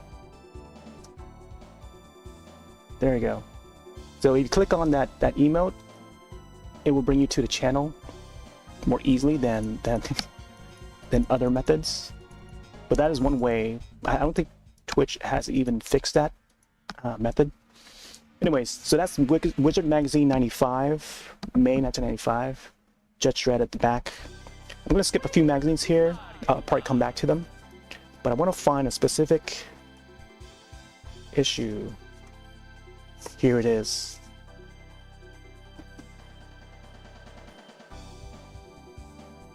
There's Val Kilmer in Batman Forever. I think this was the exact magazine that I wanted to show on stream, because I think there was one point in the past stream when I was talking about the Ultra 64, and I feel like a younger audience that was viewing at the time did not know what the Ultra 64 was. So I brought out this magazine that I still have to show what the Ultra 64 was. And it's actually the code name for the N64. How is it relating to, you know, it falls so in line with what we're streaming tonight, you know? We got Mario Kart 64 in the background, and then we have the Ultra 64, Val Kilmer. What else? What's gonna be next? You know, what's gonna be the next, like, connection to this entire session, right? So we got, like, okay, so one thing for sure when it comes to, like, these magazines, I know it's all ripped up and stuff because it's that old. Kept it in storage for a while, and you know, it's been decades. Every magazine that I ever come across, each time I go to, like, you know, shopping areas, whether it's like, you know, Sears or like a Market Basket, or even like a Barnes and Nobles or Borders, I always go to the, you know, magazine stands section, check out the game magazines, whatever piques my interest. But usually the game magazines, whether it's like a new issue of like Nintendo Power or Electronic Game Magazine or Game Pro, like those are the top three. Sometimes there would be a PSM, But I would buy a magazine or ask my mom to buy it for me whenever there's like Mortal Kombat screenshots. Again, Mortal Kombat. It's always Mortal Kombat. Whenever there's like screenshots or new art of Mortal Kombat related, that's a magazine to pick up, you know. And there usually is. there's usually like a good portion, like 90% of the year, each month that we go to see. Whenever I drop by, like, you know, the stands, whenever there's a Mario Kart in that magazine, I gotta get it, you know. I gotta get that magazine, whatever issue it is, no matter what magazine it is. If it has more comment in it, I have to get it. If it's related to the games, I gotta get it. If it's related to the movie, I gotta get it, you know. So it's one of the reasons why I had this, and still have it to this day. So this was July 1995, just shortly after the Wizard magazine. That was May 1995. And again, this is just a small portion of you know, the magazine, the stacks of magazines that I have, and I have been gathering for, you know, since the 90s. Since the 90s. And again, this is the hauls category. So so I'm gonna go about all these different items here. Yeah, it's just it's the, oh my gosh, look at this. Look at this spread. Not often do you see this. Breath of Fire, Capcom RPG. Look at that. Look at this button. You see this button? You don't often see this, dude. Super Nintendo, dude. I don't know why. Oh my gosh. I kind of regret myself just like cutting these letters out. I regret cutting these letters out now. 3/4 battle perspective. Animated what? There's a word missing there because I cut it out. Animated what? Now you're playing with fire. Nintendo Fire. Breath of Fire. A red hot 12 meg extravaganza from Squaresoft. Breath of Fire was from Squaresoft? I thought that was Capcom. Oh snap. Wow, it was Squaresoft. Man, I thought it was Capcom for sure. Was it sold to Capcom later on? Or was it in part with Capcom and Squaresoft? Oh, is it animated cutscenes? Okay. Now I'm trying to remember what I used the cutscenes for. The word cutscene? What was I using the cutscenes for? What RPG fan can't get excited about this game like this? About a game like this? Could easily end up being the best RPG of the year. Game Players, May 1994. Holy... No, right there, 1993 Capcom. Right there, it says right there. So, maybe this was... No, I'm pretty sure it was Capcom, though. Squaresoft is registered trademark, okay. Package design, screen text. Okay, so maybe it was in part with Squaresoft, it looks like. Yeah, it's always Capcom, right? Oh my gosh. But it says Squaresoft on the ad. You know, I might have something in my hands here where it's like so rare that maybe one of the ads would have like Square Enix translates and publishing just for, oh, for the US. I see. That's where it is then. For the US. I like how on the box cover he has his hand coming out and then like Squaresoft is at the hand. He's like, here, Squaresoft. Oh man. I'm not sure about the logo there with the black background. They can make that transparent, but I guess they must have rushed through it. But then like the spread, like even the logo here would not have that black border. Holy moly, man. Look at this. You think this is just a game? What the heck? Look at his face. Oh man. Breath of Fire. I wish someday they would bring that back. Bring the series back. Capcom, please. I gotta be careful with these pages because they seem like they're about to rip off or something. EGM magazine. This is where they have the editorials. Oh my god, look at it. Here comes the old school ads. So this is a Super Nintendo ad for... I'm not sure what this is. X-Band? X band before Xbox came a thing. What is it, like an adapter or something? Like almost like a Game Genie or something? I don't remember this at all. So it's basically, let me see what it says here. Very small text. Want to meet Stinky? Put an X-band video game modem into your Genesis or Super NES. Plug in the phone cord, and you can go up against hardcore gamers. Oh my gosh. Can't believe gamers was a term back then. I always thought that was like an Xbox thing. No matter where they live, the modem is $29.99 and local play is $4.95 a month. Or get X-band nationwide for an additional $3.95 an hour. X-band works with games like NHL 95 and NBA Jam. TE? And your first month's subscription is free. You can get X-band whenever, wherever you buy your video games, or call 1-800-X4-X-BAND to order. It beats having this guy sitting next to you on the couch. Oh man. So this must have been like some way to play online? What? It's a modem. It's a modem for like $30. Local play? I don't remember this at all. Like play online on the Super Nintendo? Then there's like a monthly subscription. So maybe it's just compatible with like some of the sports games, like NBA Jam, NHL. Man, I never see anyone own this at all. We'll try it.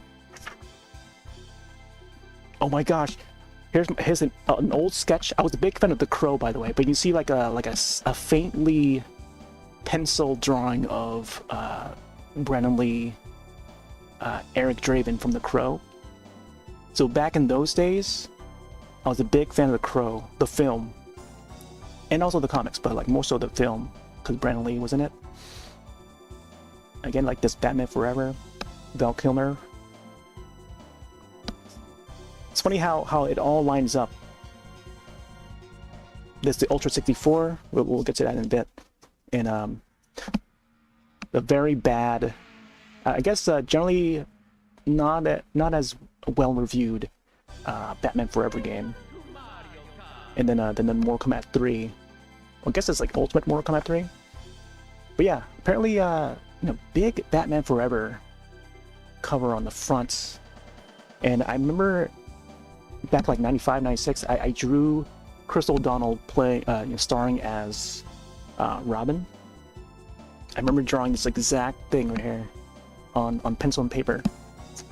And my art teacher looked at it. It's one of the first things I ever drew where it was like lifelike. Oh look, it's Donkey Kong Land. Donkey Kong Land on the Game Boy. And I guess this is before they started coming up with color.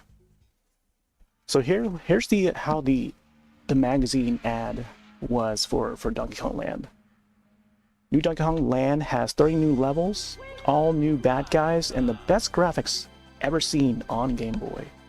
No wonder it has such huge fans. Okay. Oh, there's a Super Game Boy right there. I was just talking about that. Super Game Boy attachment for the Super Nintendo. And then there's like a shaving cream there. Banana yellow cartridge. I remember that one. That was a very popular one you see at GameStop and stuff. And again, like I cut out the pages for some reason.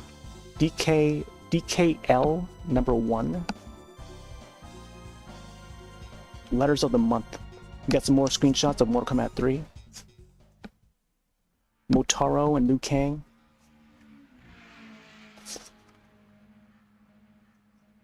Oh, here's another Batman Forever ad. Riddle me this, Jim Carrey.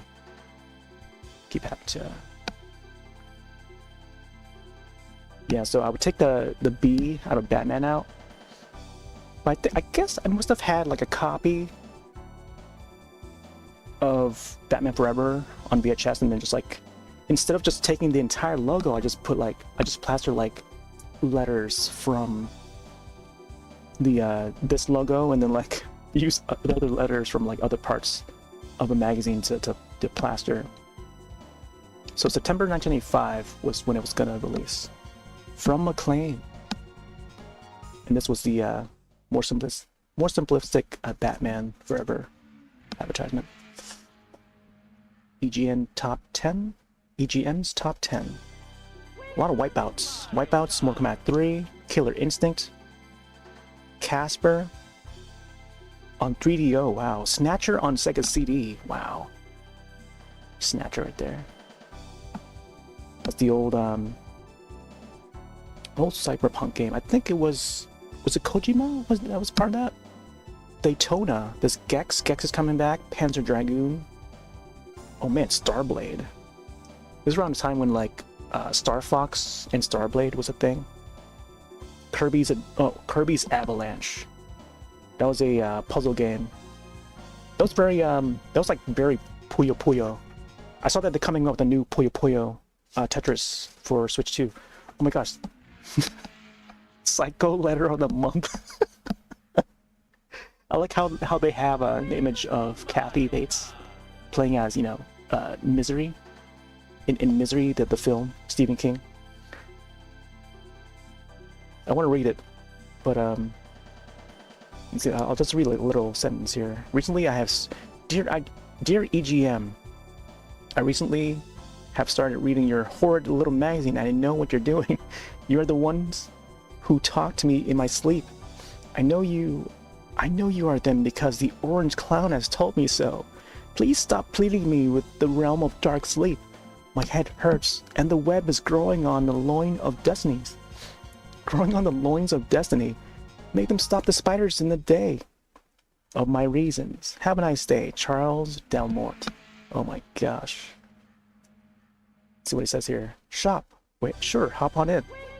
I pick up hitchhikers all the time. Oh my gosh. Yeah, so they have that sort of a section for people who write like, you know, crazy letters and stuff. Here's the art section. I always admired the art. I love this Sub-Zero, who's like a club sandwich or sub. And then Kano, because he's a can, you know? A can for Kano. And that is the winner. Oh man, I love that. That is such... See, I mean, I guess nowadays you still see like fan art out there, but it's like, I don't know, sometimes it's not as funny as how some of the older fans used to, you know, submit art. We got some Killer Instinct art there. Ryu, Kitana, Killer Instinct. These were like the top, like popular games at the time. You know, they were fighting games. Like sometimes you would get like Tomb Raider here and there, depending on, you know, whatever year it was. Oh, looks like there's... Was that Tekken? I'm not sure if that's Tekken or what. And then Killer Instinct versus Mortal Kombat there. It's pretty cool drawing. But yeah, I always wanted to like submit a drawing to that, to any of these magazines, and just hadn't got around to it. EA Sports advertisements. Oh, here it is. Here's the whole article about Ultra 64, and this was their logo. Nintendo Ultra 64. Ultra 64 delayed until April 1996. I think by then the PlayStation 1 was already out. So yeah, like a lot of us were deciding whether to get like the PlayStation or the N64 at the time. I guess in the meantime they would have the Virtual Boy in stores. So I would go over to like Service Merchandise. That was the one place that I would get to demo the Virtual Boy ever. And that was the one and only time it was at a Service Merchandise. So I got to play a little bit of Red Alarm, which was like a Star Fox, and I got stuck at the wall in that game. I couldn't find my way out. I was trying really hard to try and figure the space of that game. It was like putting on like a VR headset and just like we're so immersed in it, and everything was just all red wireframes in that game. Here's a Sega Saturn. Sega Saturn was pretty good. Played a lot of Virtual Fighter Kids on that, which I love a lot. They never re-released it in any other format after that. Advertisement for Jaguar, Atari Jaguar. For $159.99, this is how much it cost back then. Compared to nowadays, you get the Switch 2 costing like over $400. But man, Atari Jaguar for $159. I think this is an add-on. It's not an actual full console. It says best games, best system, best get off your butt and get one. Man, the advertisements for this time. 64-bit system. Oh wow, they got Zool 2 in there? Rayman. Always gotta have Rayman. This is how they review their games. They would have like a little excerpt and then the number from each writer or whatever. Ed, Dano, Al, and Sushi. I remember Sushi, man. So Panzer Dragoon. Oh, this was the Power Rangers one. There's the Power Rangers one from Bandai. Holy moly, man. You have to oh, I guess I'll just press that button. Judge Dredd, Star Trek, Secrets of Stars. Oh man, there was an Exo Squad game. I guess it's based on the show. Based on the same show that I'm thinking about. It's like another 1995 show, Virtual Fighter. Oh, we see Virtual Fighter a lot in the arcades. Clockwork Knight. Slam Jam, there's a Gex. Oh man. Oh wow. Lunar Silver Star. This has seen a remaster recently. In the Darkest Hours, Lunar. Hope Springs Eternity. Man, I had to cut out the corner. There's a corner I cut. Man, can't believe I cut out that corner. Lunar Eternal Blue. I think this is for Sega CD. Yeah, it looks like it's for Sega CD. It says Sega CD at the top there. Oh, what's this? Prehistoric Man. With a K. Alright.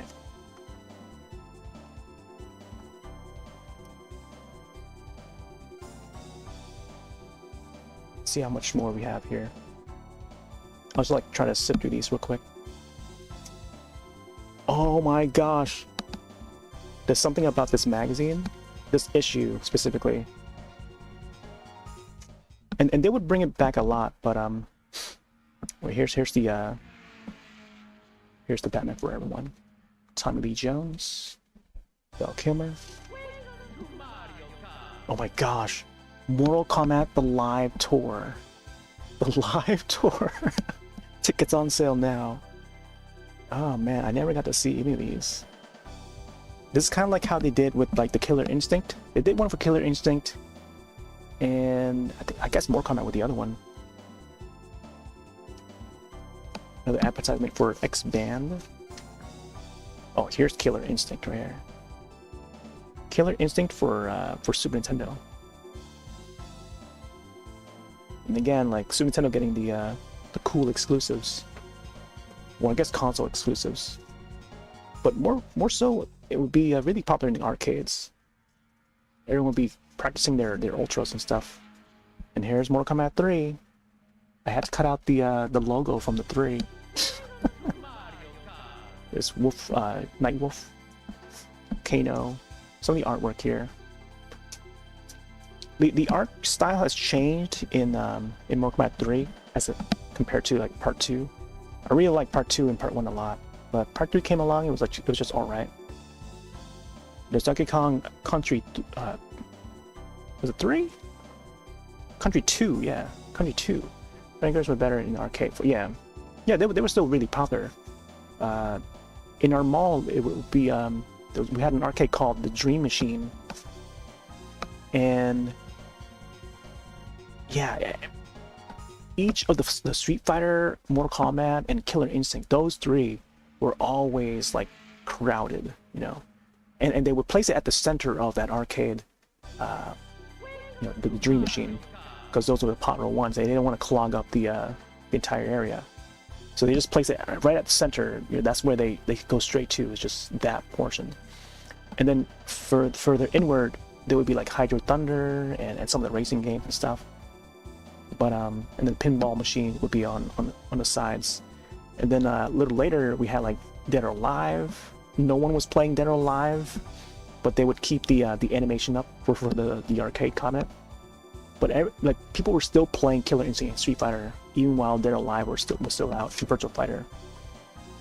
Oh wait, what was that? Is that Donkey Kong? Oh yeah, Donkey Kong Country. Oh, got that. There's Castlevania. Which one's this? Dracula X, the popular Japanese PC engine game, finally making its way to the Super NES. Nice. Konami. Oh my gosh, there's an ad for Primal Rage. I remember this one.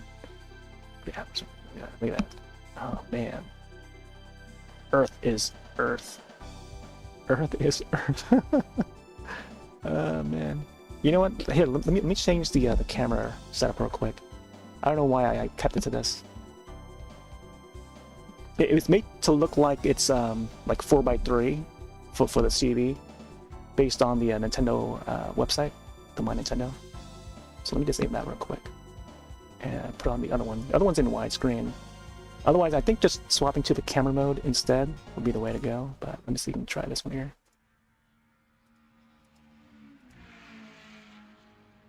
It may have to resize it. Wow. There we go. Much better.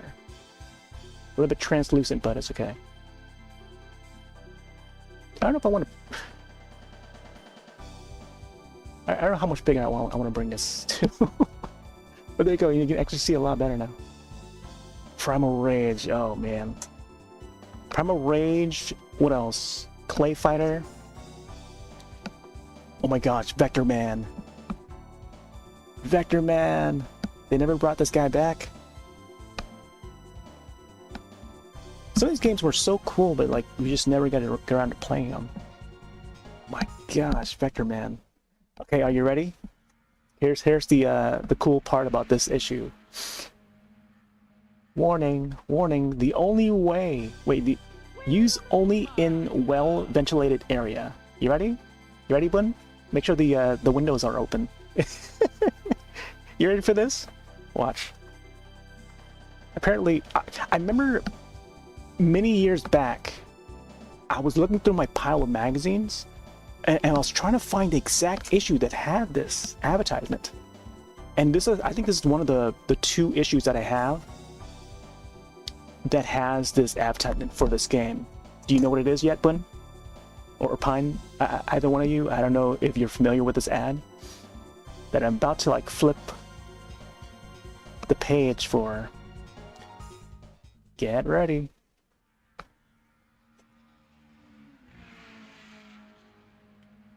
Remember this guy? Remember that slogan right there? I'm gonna leave this for a few more seconds and to see if anyone can guess what it is. Do you know it yet? You may have seen a little bit of the box cover, but I'll move the page out a little more to fully reveal it. This game stinks. That's the famous slogan. There's a screenshot coming in. You don't remember this one?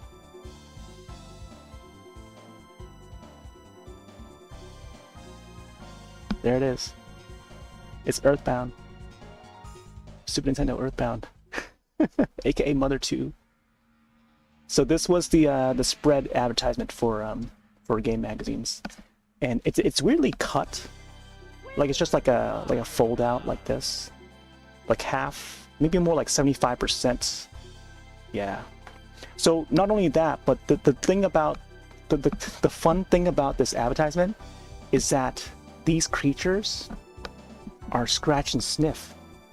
So if only Twitch would have like smell-o-vision, I guess it would make sense if like it was 4th dimensional and everyone has a copy of this magazine, they can probably scratch it themselves.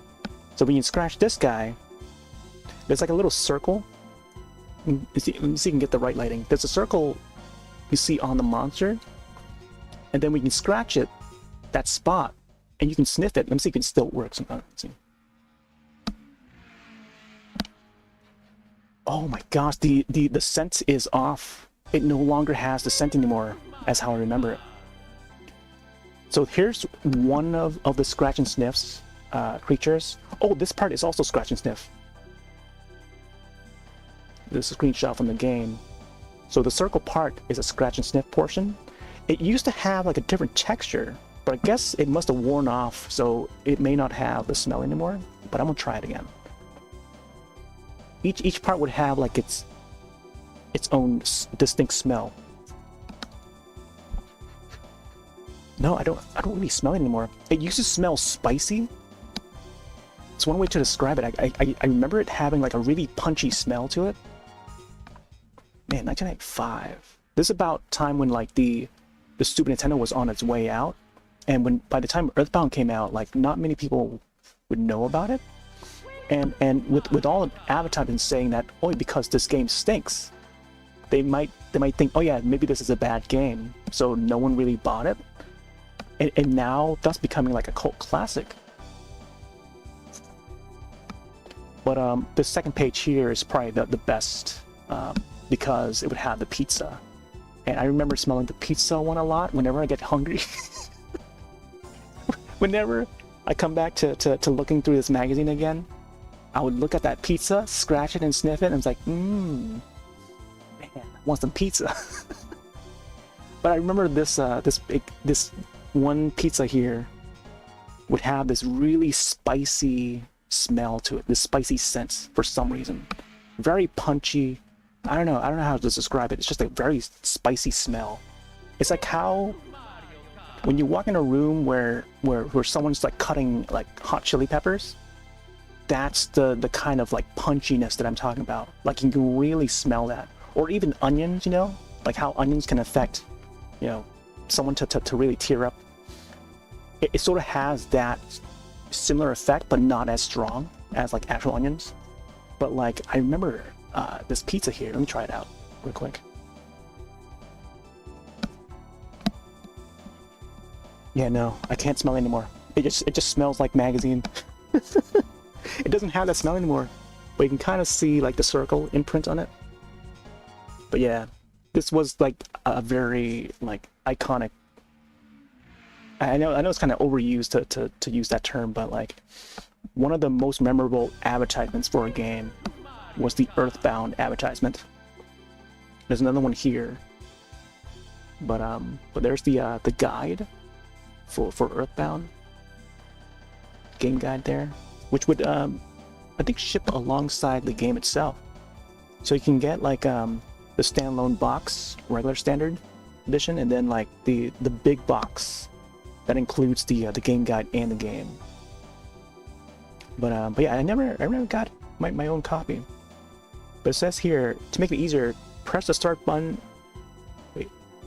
To make it easier to press the start button, a $10 coupon is attached when the game arrives. A free player's guide will be included to help you find your way around town. Oh, look at that!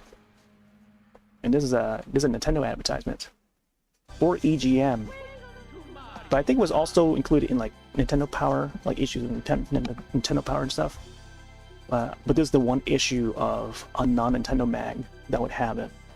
So if you're looking for this specific magazine, just look for the one with the Batman Forever on the cover. So this is July 1985 is where you can find this one, Earthbound. But yeah, this the one place where I found out about Earthbound is through this magazine and this specific issue. But yeah, I don't know when the next time we'll see Lucas or Ness or Inten or Nintendo. I mean, my gosh, this page is like ripped. It's so ripped. What game is this? It looks like a 3D platformer called Bugs or Bug. But look at that, look at the character design. Imagine if they brought back this guy. This Casper. Should seal it in the day to preserve the fragrance. Yeah. Nowadays, I guess just I can only remember it. It's all locked in the memory. I still remember to this day how it smelled like. and I can only describe it in words, and that's it. We don't have the actual, you know, the re-experience at how it once was before anymore. Here's an ad for NBA Jam, Y2K, and Game Boy. Oh my gosh, Congo! I remember this movie, 1995, by the way. It was a pretty decent sci-fi film. Congo, man, maybe I should rewatch this one. I remember seeing this like at least 2 or 3 times, and I remember the ending. The only thing I remember of this movie now is seeing the helicopter zoom out, and then the gorilla would run alongside across the open field, like a grass field, and that was the end of the movie, or the final shot of the film. But was there a game? So this looks like it's just a movie advertisement. Okay, so this is just yeah, it's a movie advertisement for official Conga movie magazine today. Oh, okay. And again, like, movies, games, and comics were so, you know, like intertwined. Like they would advertise themselves, you know, within the magazines themselves. Oh, here's a neat little ad for Mortal Kombat 3. I remember seeing a lot of this. I like how it's like translucent. You can see the Mario Kart in the background there. But these are actual codes right here you can enter in the game itself. You would have like 6 characters to enter, and you got to do it quick. Or was it 5? Let's see. I think it was 5. So there would be like a Raiden character. There would be a skull. There's a number 3 question mark. So when you enter this code into the game itself, you would either unlock something. I forgot what it is. But yeah, I think each ad would be different each time. But you would have to play a lot of Mortal Kombat to know what these stand for, you know? to know why it's in this ad, you know? But I don't know. Yeah, I think the thing with the Mortal Kombat series is there's always like little fun secrets here and there. The thing about like Toasty, you know, the Toasty guy pops out, you know, you have to play a lot of Mortal Kombat to know what that guy means when he pops out. You know, when you press the button at the right time when he pops out, you get to fight Smoke. So that's the cool hidden thing about that. And we don't have those kind of things anymore, you know, in these today's games, you know. There's no like hidden secrets like that anymore. Other than like, I guess within the world of Nintendo games, there's some things that are hidden. Konami code are still memorable. I think WayForward, the indie developer, would still integrate their like the Konami code in the Capcom IPs that they work on. So if they do like a new Double Dragon game or Contra, they're promoting the brand new Contra game from WayForward, and I think they integrated the Konami code in there, the Konami cheat code. So it's the same typical one, and you get infinite lives. Also, here's the Street Fighter 94 film game based on the movie based on the game. The logo looks terrific. I like the logo for it. You know, it's got the shadow logo, or the Shadowloo sort of a emblem, and then the world. Street Fighter the movie. There's the actor for Ken. So this is actual game made in a similar style as like the Mortal Kombat games, where they do like a motion capture for the sprites, or not motion capture, like photographs of the actors, and then they would animate just like how they do for the Mortal Kombat games.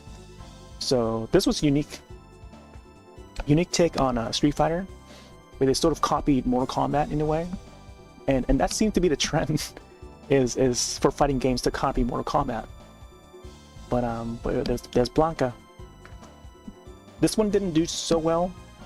You know, even the movie itself, it was not all that great. But yeah, that's Ryu there. Big fan of Ryu, Sawada. But this was the thing. This one, and also the Double Dragon movie. So there's a game based on, maybe not based on, but like it's tied in with the live action movie, 1993, I think, 1994, I think, with Marco Discasco, who plays Jimmy in that one. And there was a game, a Neo Geo game, Double Dragon game that's based on that movie, but in animated form. It wasn't live action like how they did with the Street Fighter game here. There's Kylie Minogue playing as Cammy. And there's Sagat. Man, I remember all these guys' poses. Chun-Li there. I don't know if she still acts or not. The movie was fun. I like the oh, I guess they don't have Guile, huh? Where's Guile? Where's Van Damme? I don't see Guile in here. I wonder if they had to do like they have to like pay to have his image added to the magazine or something. So these would just show like moves and stuff. Tiger Eye. Crouch jab down I. Or that's a 1, I think. Yeah, the 1. So what system was this at? 4. Street Fighter the movie is quite possibly one of the best Capcom games to date. Really? No one talks about this anymore. It's so obscure now. No one talks about this game. Fast forward to 2025, Street Fighter 6. No one talks about this live action one. There's probably no one who like out now. There's probably no one alive now that knows about this game's existence. Unless you were alive back then. There are tons of special moves or special modes to play in, as well as some kick butt combos. It doesn't show what system this is on. Let's see it.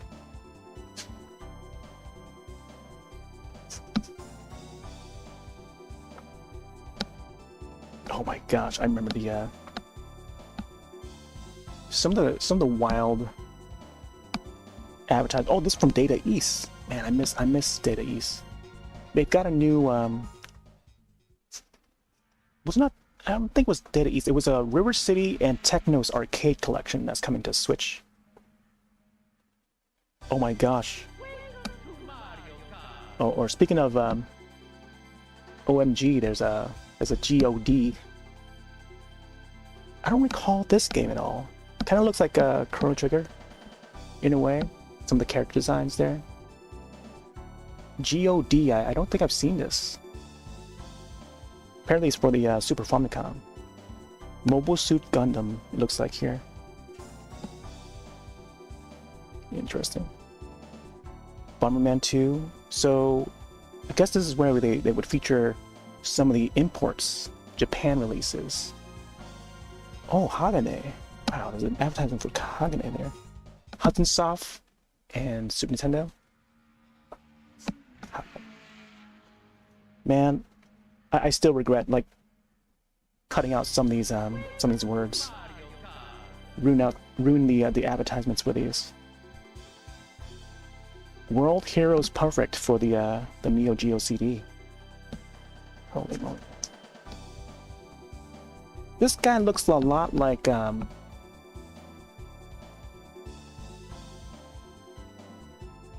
Michael J. Fox. A little bit. There's like an image of Dracula behind him or something. Like a vampire. Looks a lot like Michael J. Fox. I think it is. I feel like it might be based on it. What game is this? Silver Load? Welcome to the Silver Load, a devil of a town. Man. Oh my gosh, there's a Dragon Ball Z PlayStation fighting game. This was July. And again, I think this was like a Japanese import. Because the first Dragon Ball game, if ever, to arrive in the US was Dragon Ball GT. Final Bout. From what I recall. And then prior to that, it was just only like Japan releases for either PlayStation or Super Famicom or just regular Famicom. And just only sold in Japan. But yeah, Final Bout was the first one, I think. Oh, look at this art. So I like seeing stuff like this, where it's like Japanese Eastern style art and watercolored. It's almost like how the Pokemon artists would sometimes look like, or some of the art by the Pokemon artists would look like. But yeah, this is Gunner's Heaven for what system is this? It looks like PlayStation. 32-bit Gunstar Heroes. Grab this title for PlayStation and rock on. Yeah, I like some of the art there. Axel, Sonics. Yeah, this is like classic anime style. But I like it because they would cross over, like sometimes it would be like a show, and then they turn that show into a game and stuff. Usually within the RPG. This looks more like an action, maybe shooter kind of game. Oh man, remember Wayne Gretzky's hockey or NHL? There's Earthworm Jim 2. Another old issue of EGM. Alright, let me see. Leave it on the screen for a bit. Oh man, coming back to these old magazines. There's Rystar, another mascot. Rystar that hasn't seen a return in a long time. More on NBA Jam. There's like a Star Trek advertisement here. Internet Nuke Interface.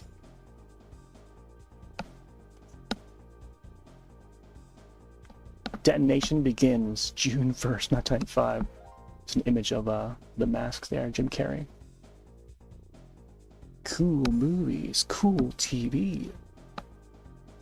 Computer software. Looks like Doom.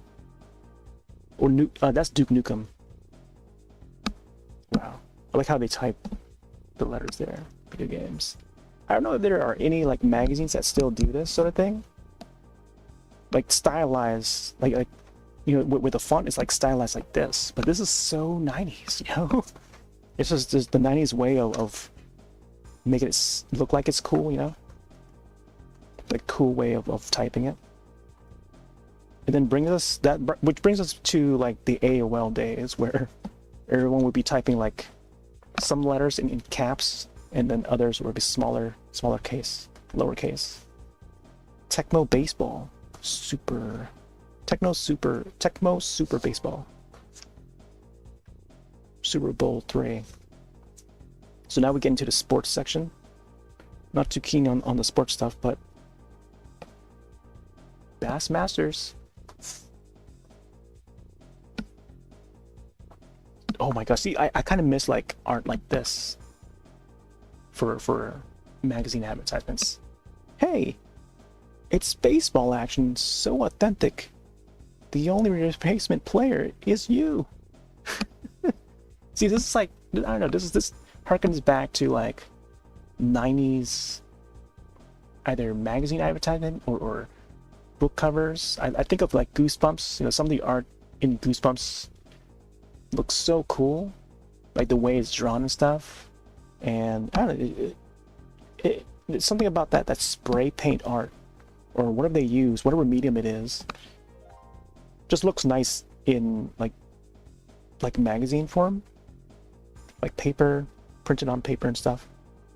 And it'd be neat to have like a you know, like a poster of it. All right, let's see what else we have here. Oh my gosh, remember these like little, this is how you enter giveaways back in the day. There'll always be this thing right here at towards the end of the magazine. The ultimate gaming rig. Worth over $20,000 in prizes. So you get like a Super Nintendo, there's a Jaguar, there's a computer. The 32X, the Sega Genesis stuff, there's a Panasonic reel.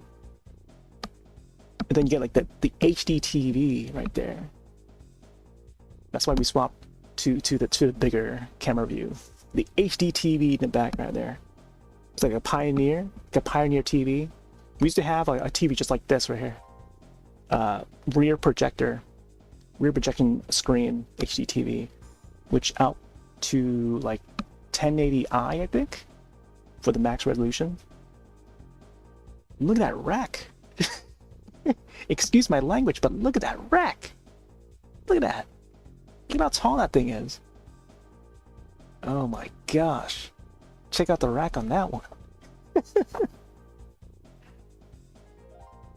And then, of course, you gotta like insert like a crossword puzzle or mystery word grid, and then send in that portion of the page to the address. I probably shouldn't show that because I have it written in paper in pencil there. Oh man. Oh, here's another advertisement for Earthbound. So this is okay. This is the same magazine. Okay. Wow, we're still on the same magazine. Look, this is how long we can entertain ourselves with just a single magazine, a single issue of EGM. I'm trying to show like the thickness of this one issue. Like we can spend like a whole half hour, maybe even more or less, and just like read through this entire magazine. I feel like this should be like a thing that I should probably do.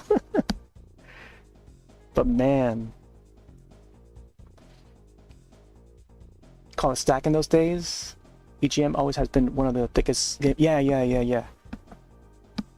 I recall, let me go back to this one real quick. My uncle used to have like the laser disc player, and I've been keen. No, there we go again. It's my time to use it again. I've been keen to ask him what happened to that laser disc player because I kind of wanna see if he still has it. But they would mostly have like karaoke discs, laser discs to play. But I remember going over to their place. Like our family would go over to their place and then they would sing karaoke, and then he would load up the disc, and that was like the first time I've ever seen a laser disc, like in person. Like I was still a kid back then, and I was like, wow, that's a big CD. That's what I would call it back then. I didn't know what a laser disc was or what that kind of a piece of media was called. But like, oh yeah, this is called a laser disc. They call it laser disc. And then of course they would mention it in the Back to the Future film part 2. All right, so there's Earthbound, and then well, what do I get to kill? There's some enemies there. Super Nintendo. Available June of 1995. Man, that was like summertime in 1995. I think I was heading to 5th grade. So I think summer of 95. I guess I was watching. I was catching episodes of Sailor Moon. Running Warriors. I guess Running Warriors first on Fox and then WB. But I think majority of that summer was like all Running Warriors. And then two of my cousins would come over and we just hang out and watch War. Oh, and also the Power Rangers movie was also out that year too. The Power Rangers 95. The Mortal Kombat movie 95. Oh my gosh, that was a great year for movies. But yeah, we were all into that. There's Judge Dredd again. Back with a video game. Sylvester Stallone. We keep seeing this X symbol. This is the X band that they keep hiding in some of these pages. In partnership with EGM. Oh my god, look at this art. What kind of RPG is this? Look at this art. It almost looks like a fighting game there. Look, that guy is posing like he belongs in a world of heroes or something. I'm trying to think of that one fighting game. Was it World of Heroes? I'm trying to remember that name. You have the Pioneer Laserdisc.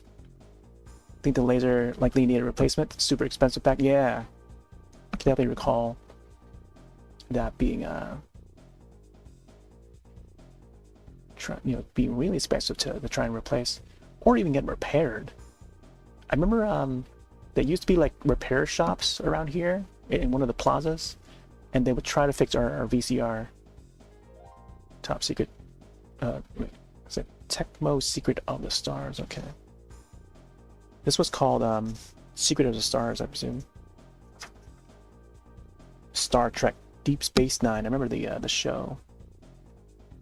Apparently it's the game based on that. Oh, here's Ninja Gaiden. Ninja Gaiden on NES or Super Nintendo even. So it must have been ported over. Ninja Gaiden, there's like a small guide. You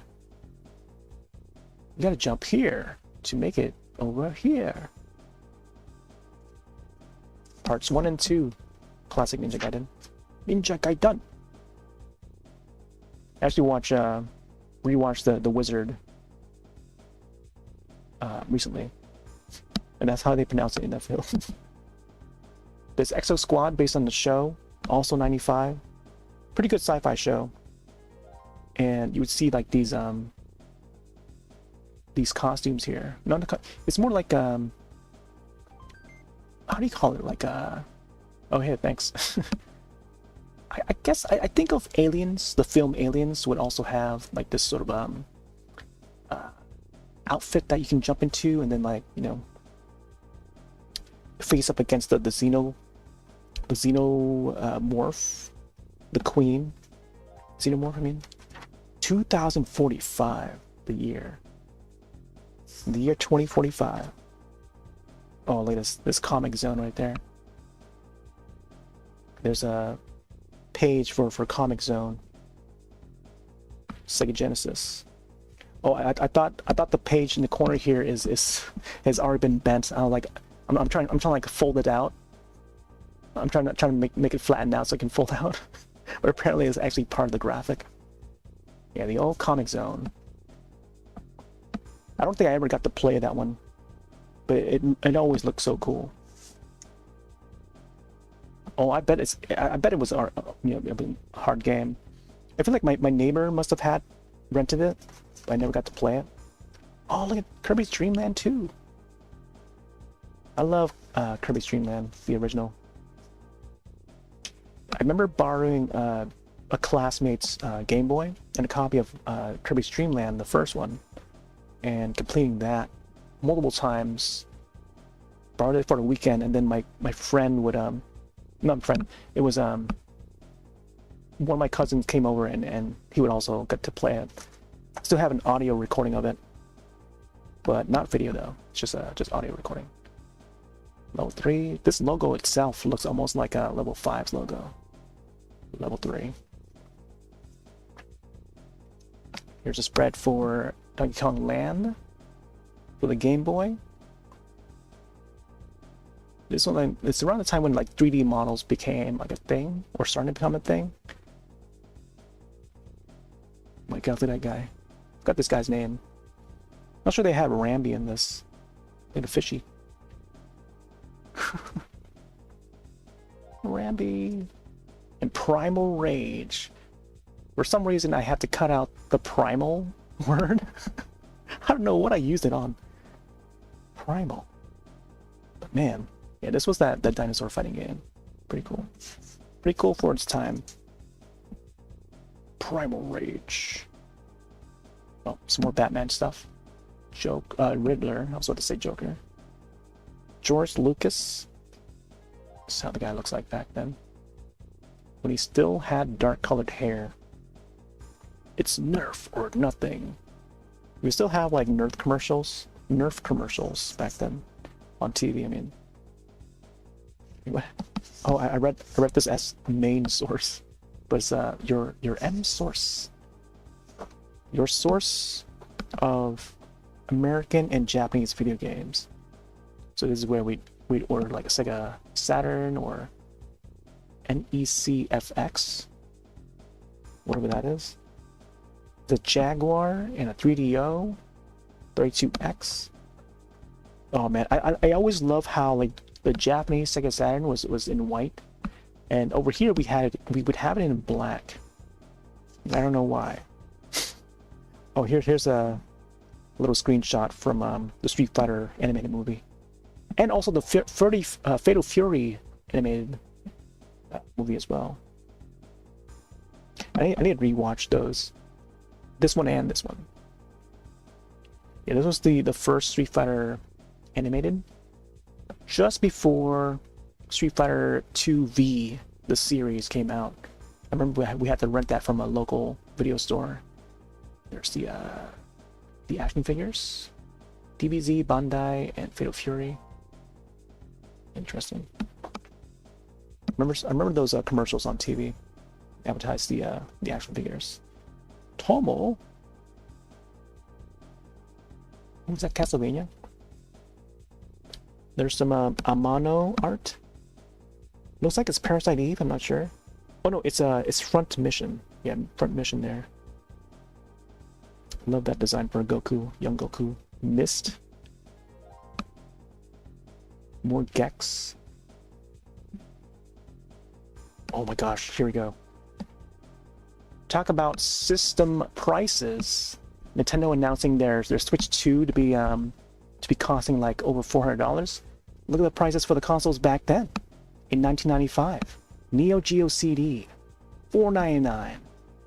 Sony PlayStation, $499. What else? I think that's it. Oh, the Panasonic Jaguar. Wait. Is it Panasonic 3DO? Let me see. Oh, it's just the Reel. Panasonic Reel for $399. And then, I guess these were Dragon Ball Z figurines, like action figures, for $30 each. Oh man. And then the Atari Jaguar there. Doesn't say the price for that, but I never got to play the Panasonic Reel, but I remember seeing this in KB Toys. They would have like stacks and stacks of these Panasonic 3DOs, or the 3DO, the Panasonic Reel, and Atari Jaguar, all stacked up from floor to ceiling. I always remember that for some reason. At KB Toys in the mall, and they just could not sell them because they were just not selling. They're just way too expensive. But it's funny how, like, you know, consoles back then were costing so much, and then now here we are in the year 2025, and they're still costing so much. $499 for the Switch 2 bundled with Mario Kart World in digital format, which is actually a deal, because even with this, you don't get any bundle with any game. It's just the system itself. So, but if you buy it separate, when you buy the Switch 2 separate from the game would cost like $80, I think, in physical format. But I don't know. I think I might just go with the bundle, the digital bundle, because that would be like the, you know, the deal, I guess. They're really pushing the digital stuff. But I don't know. Maybe eventually down the line, I'll probably catch it on sale or something, and then eventually get the physical. Here's another advertisement for, I want to say Donkey Kong, but not really. It looks like it's just an accessory or peripheral. Super Nintendo program pad. So maybe probably do like turbo mode or something. I like how that controller has like a screen on there, sort of ahead of its time, before they started doing like first party ones. Pro pad for the Super Nintendo. There's the handy pack for the Game Boy. Magnifier or something like that. Lit screen. They raised the buttons there too. Oh my god, look at that stick. they add an analog stick for the Game Boy. Oh man. Arcade Pro. I saw the barrel and the bananas. I thought it was supposed to like represent Donkey Kong or something. Not sure what the handy power is. Charge up and play your Game Boy till the next millennium. Well, not quite. Apparently that's like a battery, extra battery pack or something. Coming soon. Oh my god, look at the company name. Interact Game Products by STD. What the heck? There's Punisher. The game. Oh, it's from Capcom. Oh, they did push this out for the recent fighting game bundle. Capcom Arcade Fighting Collection or something like that. I don't know. But yeah, but wanted to play this one. Okay. Let's see what else we have. This is one of my favorite ones to go through. This one's a little bit less thick, but it was a very popular one. I would go through this one a lot because it would have Street Fighter Alpha 2. Hold on, I think this is a good time to actually take a break first before we even continue. I want to show some of the older issues too, so hold on, be right back. I'll just leave this in display for now. Be right back.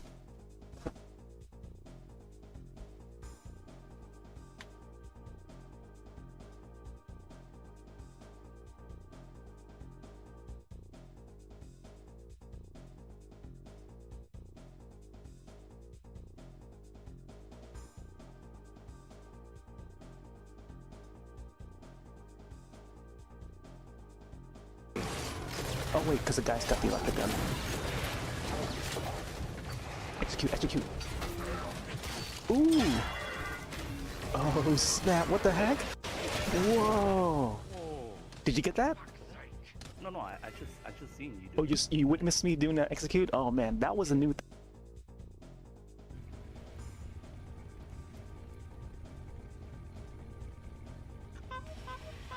We found Santa! He ran into a vehicle. We got Santa! We got Santa! We got Santa! Alright, Santa gets to chill. Alright, Santa. Thanks for the year-round gifts. This time you get to chill. In the ball pit. Oh, oh, oh. There we go. Oh man, we got him. We got him locked.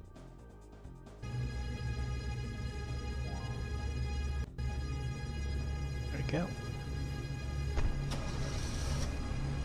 Oh wow, that was fast. 100%. Oh, there's a monster.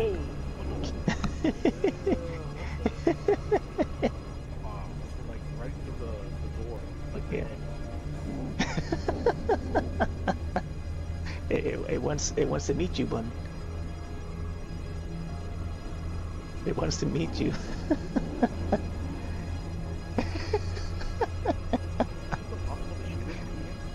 I don't know.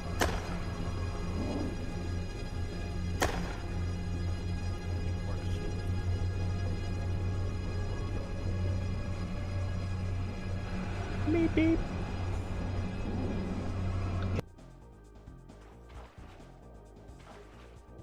Oh, let's check this out.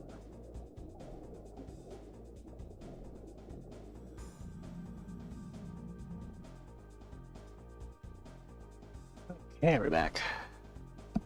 Yeah, I can't wait to get that Switch too, so I can boot up Endless Ocean Luminous again and enjoy the game in 60 frames.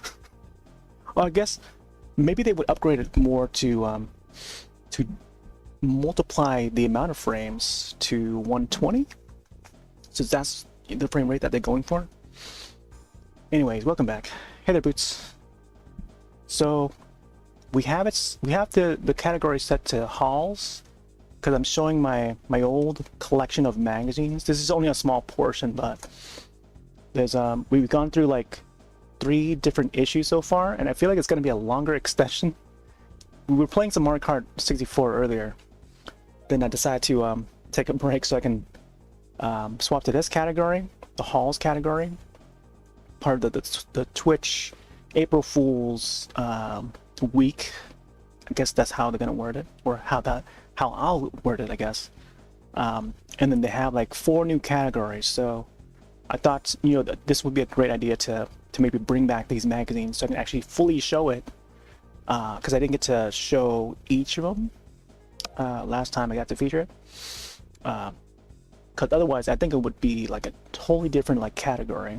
I think I was streaming on a different category or a different game specifically, while not really focusing on the magazines themselves. I just only had to like peek it out. But now that there's like this hauls section or category, I can just like show some of the old magazines that I used to read as a kid back in mid-90s. So we got Wizard magazine so far.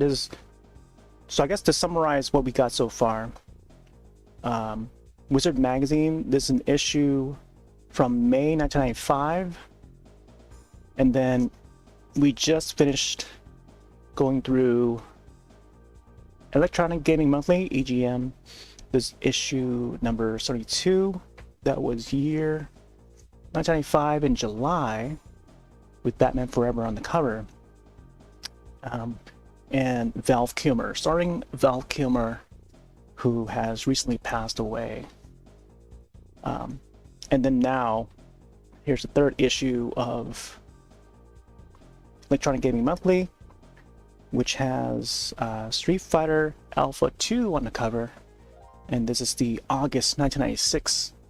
So we're going a year after the past 2 magazines. There's a few more, but I feel like it might be an all-nighter just to get through each of these. So maybe after this one, I'll just like skim through the next ones. Some of the older magazines that are like really ripped. But yeah. And we just like, I don't know, just sort of reminiscing on some of my past like life and I don't know, past video games that I've experienced. But I would suggest like rewinding footage if you want to see more. So I feel like a lot of the stories I told so far would be in those past during the past issues there. You may see some random stuff on the desks, and it's part of the whole Y2K category thing. So here's Tetris Attack on Game Boy.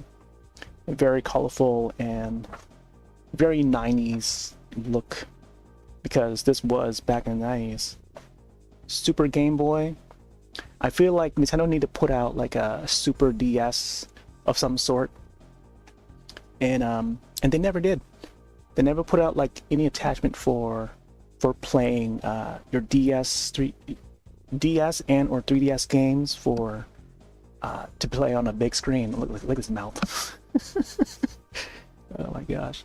But I love that silver Game Boy. I always, whenever I pop this magazine open or this issue, I always look down at that, looking down at the silver Game Boy that I never got, but I always love the look of it. Any silver Nintendo systems or any silver like gaming device or electronic device in general, I'm just a sucker for silver electronics. So this was like the first of many Nintendo products that would be in silver. So the Game Boy Light, I think, and then the Game Boy Pocket, either one of them. I think both of them were silver. And then eventually the Game Boy Advance would also have a silver version, and then so on. But yeah, that's why my GameCube is the Platinum Edition GameCube, which is like somewhere behind me. But yeah, other than the gold, usually the silver or platinum, however they call it, would be my go-to system color choice. Sadly, the upcoming Switch would not have that color. Time Commando, I don't remember this at all. I remember the image, but I don't remember how the game even plays, because maybe it was not as oh, it was on Windows, no wonder why. And then coming soon to PlayStation. Time Commando.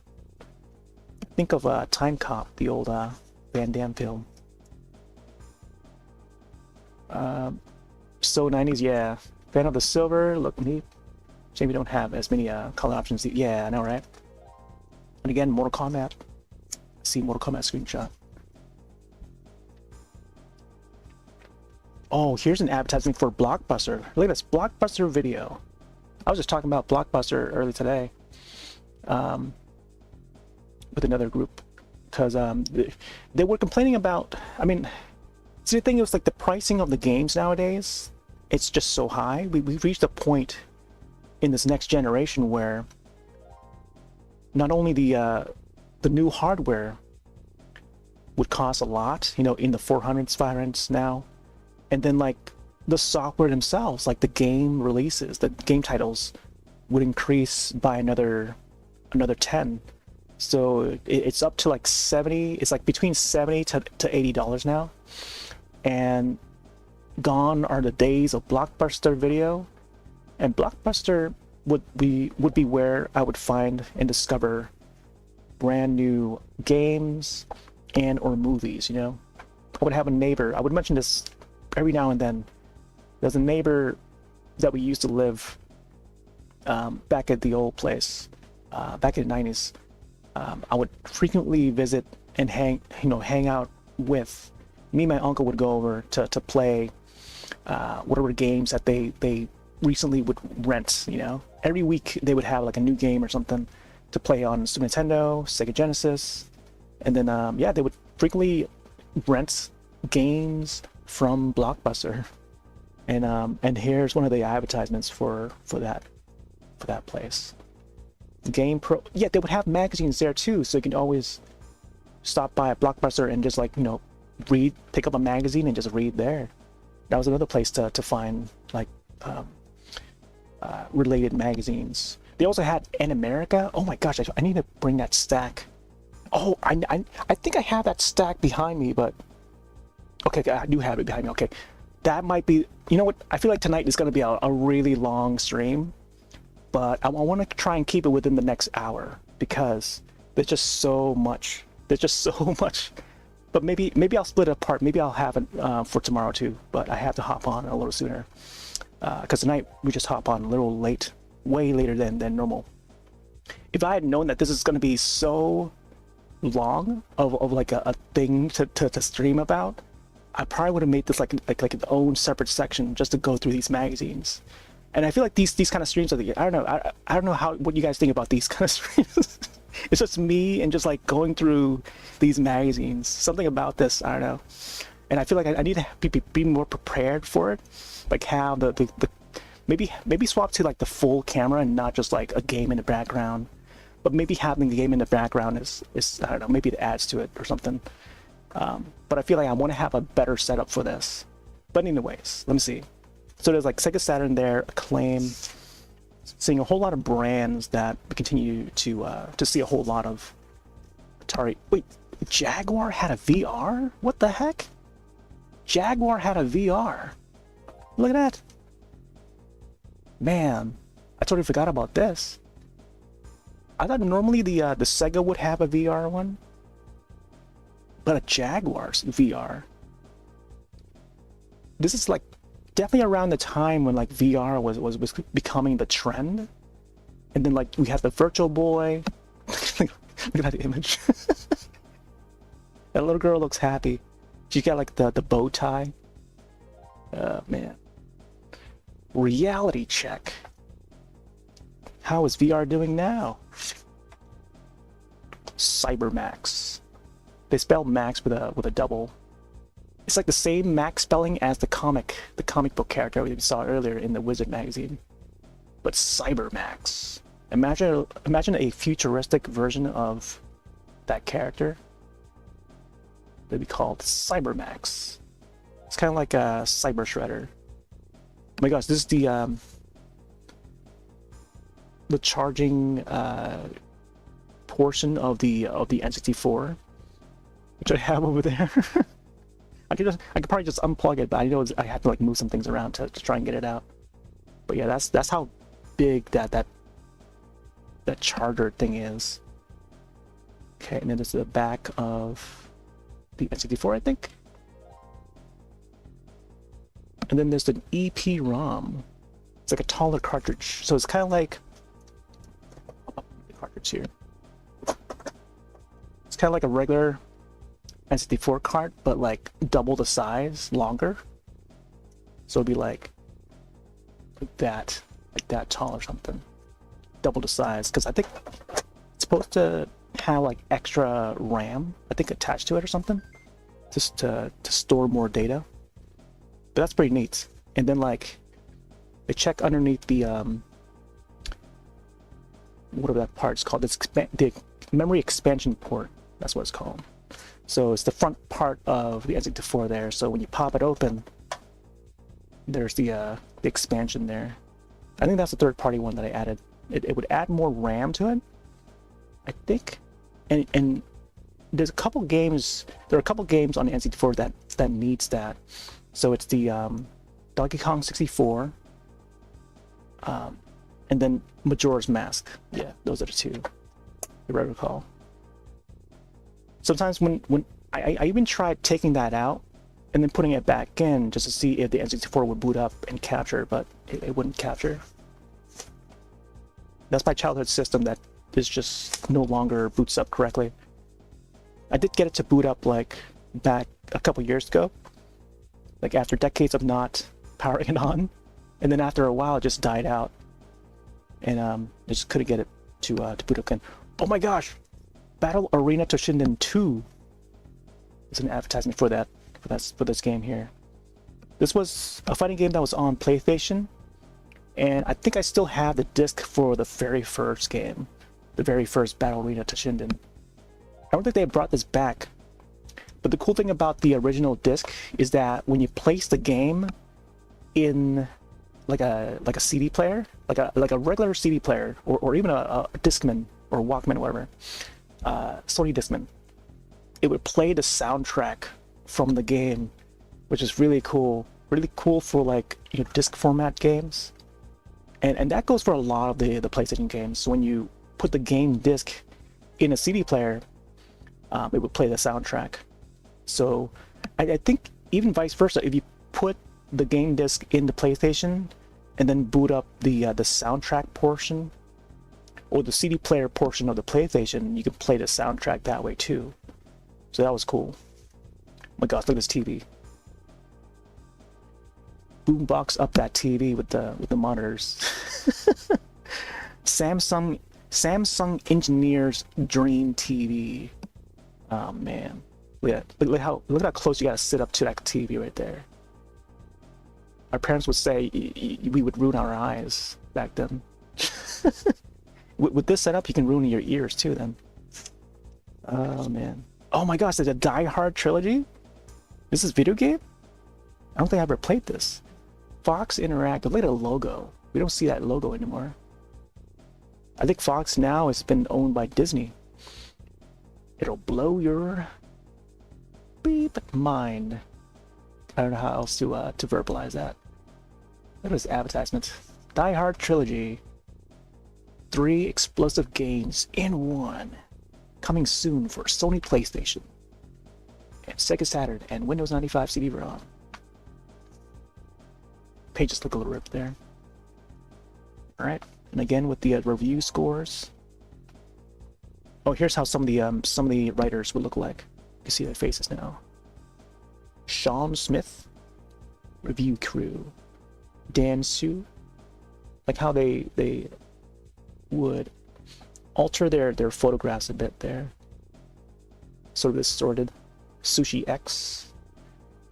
Current favorites is MK Trilogy, Dragon Force, and Knights. Knights on the Sega Saturn, I think.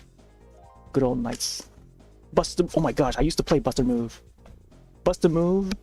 This is Buster Move 2. It's a fun little puzzle game, or it's more so like Bubble Bobble in a way. But basically, is Bubble Bobble because you see the dragons there. The dragons would have names, but I keep forgetting their names. Man. Double. Oh my gosh. So another category on Twitch. It says Bugs Bunny in Double Trouble for whichever this platform is, like possibly Sega Genesis or Saturn. Another category on Twitch right now is Double Trouble being one of the 4 new April Fool's categories. That's another great one. I was thinking like either like Double Dragon to feature on that category, or I guess here we found another one, Double Trouble, the Bugs Bunny game. But I don't have that game though. Space Hulk, Ninja Masters. Oh man, this fighting game looks pretty cool. SNK. I don't see this one anymore. I don't see many people talk about this one here, Ninja Masters. SimCity 2000. I remember. I recall one story about SimCity 2000 where I think I was in summer school. It's like summer school that is like that. We had to go to a different school than my regular school. Once I think it's like back in like 1999. Yeah, it was back in 1999. Summer school in a different neighborhood, and then I befriended some of the classmates in that time. And then I went over to their house. They invited me to their house and we just hung up there, and they had a copy of SimCity 2000, and we didn't get to play it, but they had it on their shelf and stuff. I was like, oh wow, I'd never seen anyone own SimCity 2000, especially like that iteration for the PC. But they had like this, they had like an office downstairs, like all very neatly set up and stuff. And my gosh, the like SimCity 2000, like all installed and stuff, and like ready to boot up, like so neat. I was afraid to even touch it at all because I never played SimCity before. Even on the Super Nintendo, I never played SimCity, but it was just neat to see that. It's the first time I ever seen it. Dragonheart game based on the movie? Dragonheart. Holy moly. Big ad for Lufia 2. Super Nintendo. Natsumi. Taito Natsumi. Natsumi's still around. They put out some was it Natsumi that put out Pocky and Rocky? There's like a new iteration of Pocky and Rocky. It wasn't remastered, it was like a new iteration, new entry. Yeah, Lufia 2 here, classic. Never played it. It's like we're getting to the sports section. US Gold Sports. Look at the font style for this. Font style sort of reminds me of the Earthbound font, the Mr. Sam font. Pretty neat. We're going to maybe try to get like the actual font to use. Huh. Oh my gosh. Era of, you know, the 90s era of like ads.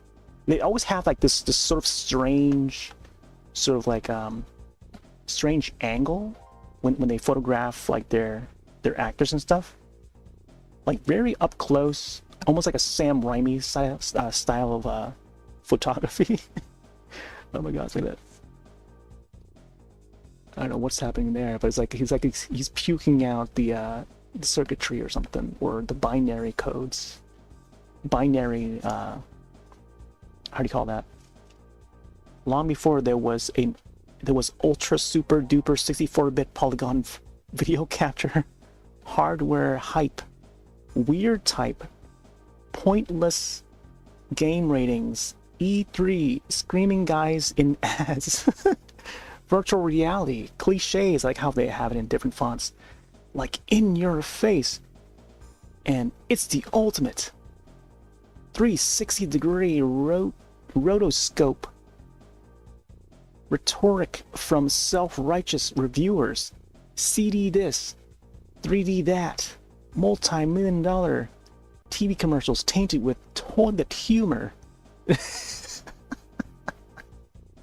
Oh man, anguish is the way to. Yeah. I know. My gosh.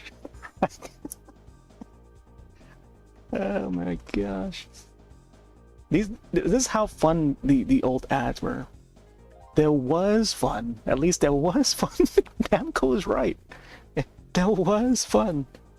Introducing Namco Museum Volume 1. Oh my gosh. Galaga. That guy over there is playing Galaga. Pac-Man Rally X. Does that say Bosonian? Oh, I don't think I ever played that one. Classics plus Japanese pole position. Oh my gosh, this is the older pole position. I wonder if this is the same pole position that was on the N64. My dad almost got me the N64 one. He was like, "Oh, do you want it?" He wanted to get me a new game for the N64 at the time, and I think all I had was Wave Race 64.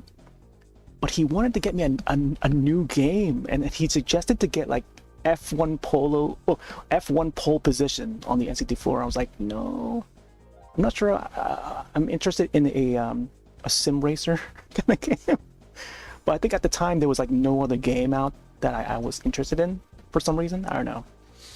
I feel like I should have pushed them to maybe get something else, but I didn't want to bother. I don't know why. I didn't want to. I wasn't too needy as a kid unless there was something that I really wanted, you know. I don't know, but he really suggested that was like the one and only time that he wanted to suggest to get me a game. But the one game that he suggested was that pole position, and he was asking me whether or not I was interested in it. I'm like, oh, maybe not that game, maybe something different. But eventually we didn't get anything. But I don't know. It's just a pastime that I still remember to this day. But yeah. What kind of advertising is this? Heart of Darkness computer game sampler. But then it's advertising the Lifesavers, Gummy Savers. Pretty cool looking ad, but Very nice looking font style. Free with 2 wrappers of gummy sabers. Huh. Gameplayers.com. Heart of Darkness. I have to look this up to see what this game is about. I feel like this could be something that would land on like GOG, like GOG, or even Steam. There's a PO box to claim like a sample CD-ROM. Konami Sports. Oh, Guardian Heroes. Oh, I remember Guardian Heroes. This is the Sega Saturn game. Guardian Heroes, I remember that. I think I got to play that for like a little bit. That one and Virtua Fighter Kids were like the 2 Saturn games. Oh, speaking of F1 pole position, this is F1 Challenge for the Sega Saturn. F1 Challenge. Oh my gosh, the Game Shark. Remember Game Shark? Look at that logo there. Can't really see it because it's still small. Kudat was still involved in your life. Yeah. Oh man, The Crow. This is the second film, City of Angels. I have this on Blu-ray now, but it was an okay film. It's a good follow-up, but I still love the 94. I think me and my sis would watch this. It was just such an R-rated film. Definitely not recommended to watch with anyone, you know. I don't know why we watched it. I guess we were. My sister was like slightly a fan of The Crow or whatever I was watching at the time, but I was a huge fan of the 94 Crow, Brendan Lee. Even though the second film did not have the same actor, you know, Brendan Lee was also passed after during the filming. But they stitched up the 94 film to release, and they managed to do that, and it was a hit.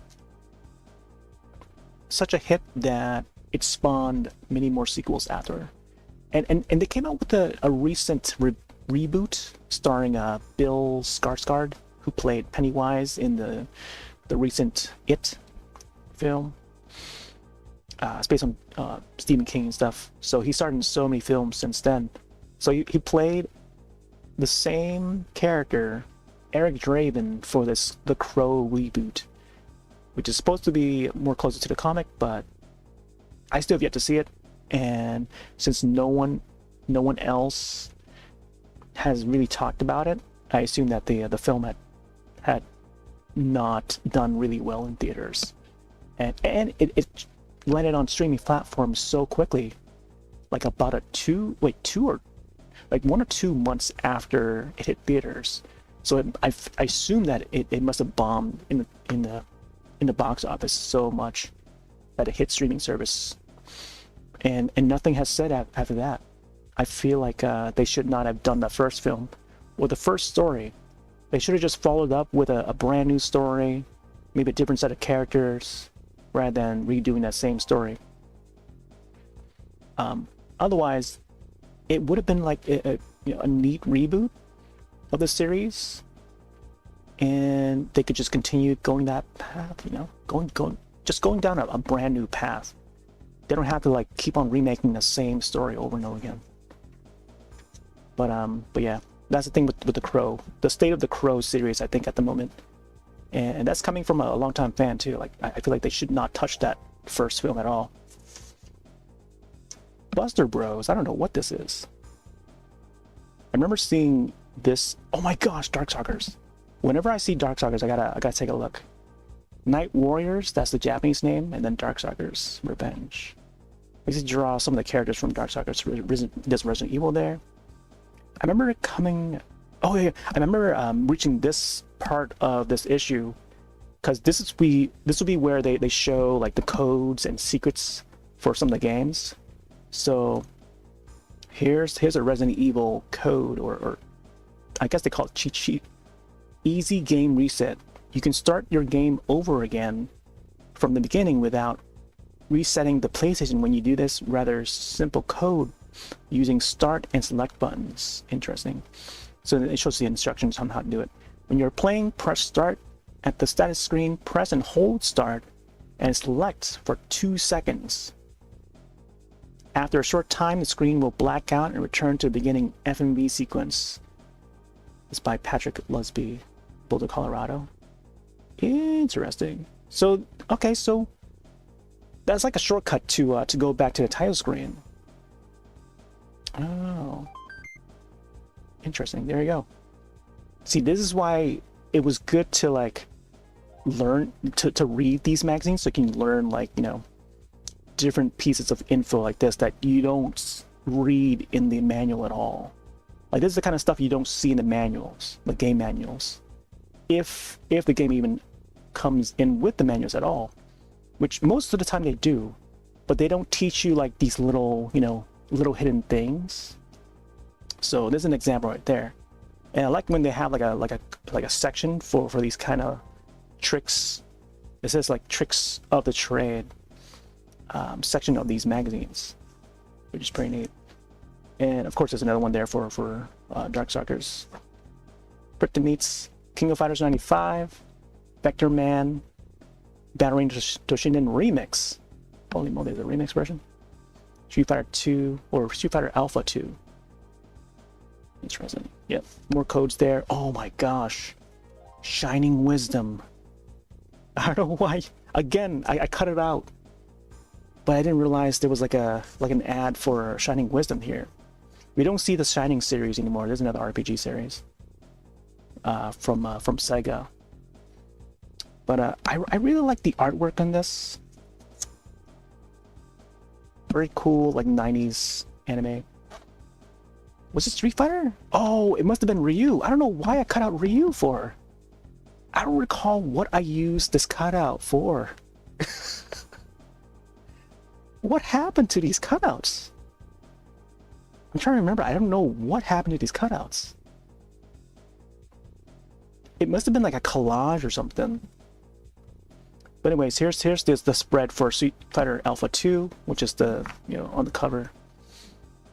But yeah, I think by this time it would, the series would head its way towards like PlayStation more so. And I think this was the last Street Fighter game that was put out on Super Nintendo. I think after a long while of having Street Fighter 2, different iterations and re-releases of Street Fighter 2 on the Super Nintendo. Alpha 2 was like the last one, I think, before they moved on to the next generation. Japan's Toy Show. Oh boy.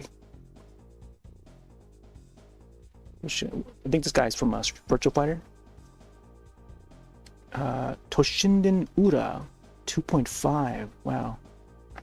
Ura. I forgot what Ura means in Japanese. Williams. Oh, Grains. Yeah, Wayne's Gretzky's right there. Remember that one being a popular one on NCT4. And again, there's Mortal Kombat 3.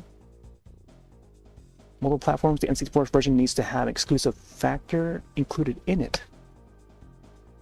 This can be anything from a new character to completely new feature. For Mortal Kombat Trilogy, a few options exist. The most likely one is the addition of an aggressor combat feature. This feature will be a meter at the bottom of the screen that spells out aggressor. The meter fills up every time you perform an attack, even if it's blocked. Oh. One of the reviewers suggesting there be a feature. So it's like that's like something similar to like Street Fighter in a way, where you can build up that meter and then release like a special build or something. That would be neat. But I think most of my time playing Mortal Kombat 3 was on the PlayStation 1. And it was just easy to... oh, this is Mortal Kombat Trilogy. It was just easy to do the codes that way. And I would be over at my cousin's house to play that. That's when I would spend time learning all the fatalities and punching in all the codes that I can gather. Here's Crash. Good old Crash. Yeah, the time of when like Crash, Mario, and Sonic all together. remember there being like commercials where they would feature all three, or at least I think Sega and Crash outside of Nintendo office, and then Crash would have like a megaphone shouting out to Nintendo office, you know, poking fun at Mario right outside or something like that. Oh, there's Dragon Force. Back in high school years, in the early 2000s, there would be a team, like a local team, that would be big fans of Dragon Force. They would name their own team based on this RPG. The old Dragon Force. That's cool. Dragon Force. I don't think they ever brought that back. Unrelated to the band, by the way. Oh, this reminds me of another game that I used to play a lot of. This image here made me think of Tetrisphere 64. They never put that out on like digital or anything. It was only on cartridge. I don't know what happened to that cartridge. I want to play that game again. I feel like I must have left it at a friend's house or let someone borrow it and they just never returned it. Possibly around the time when I just didn't care about the games that I had anymore. I would let people borrow it and then just forget about it until they remember to return it or something. And that has happened, and I'm now, years later, I'm just regretting. I should have made sure to get those back. But that was a hand-me-down game, so I only had the cartridge of it. I never had like the box of it. Usually when I own like a game or buy a game, I would try to keep like the box itself and even the plastic, the wrapping plastic, and the receipt too. So we didn't really get many games. So to have like, for example, like Pokemon Snap on the N64, I would still have that with the wrap and with the receipt. Probably the most complete that I think the oldest of releases that I ever have and still have to this day.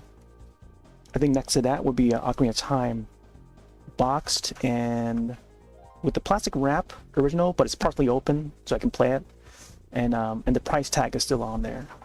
Electronics Boutique is where I got it. All right, so what else we got here? PlayStation,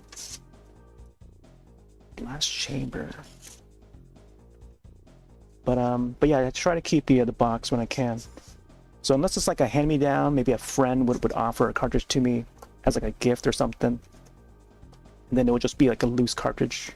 So Tetrisphere was one of them. Oh my gosh, Clay Fighters right here. Photos, wait, prototypes, Clay Fighter 3 that never came out. We never had this Clay Fighter 3. Canceled. From Interplay and PlayStation. Release day December. 1 to 2 players. See, it's probably just a matter of time before we get to see Clay Fighter 3D, which to this day we never got. Yeah, risk of lending out games, yep, for sure. That goes with anything. CDs. I remember my friend asked me to borrow some karaoke CDs, video CDs, and then like the next time I saw him, like he just lost them. He lost those CDs, the video CDs. I'm like, no, those are the only copies. That's happened so many times. Oh my gosh, here's that game that I played a lot of. Virtual Fighter Kids. This was like it's very much just like a kids Virtual Fighter. I mean, the title itself just, you know, it's already self explanatory. But this was like I don't know, they had like the DK mode sort of thing going on, like the chibi sort of structure to the character models, and I loved it a lot. It never got like a digital re-release or anything, but I used to play it on the Sega Saturn a whole lot. I love Virtual Fighter Kids. No one else on the internet talks about this game. At least from the ones I've come across, even around the game circles for the past like decade and a half or even longer, but no one ever mentions Virtual Fighter Kids. But man, I love this game.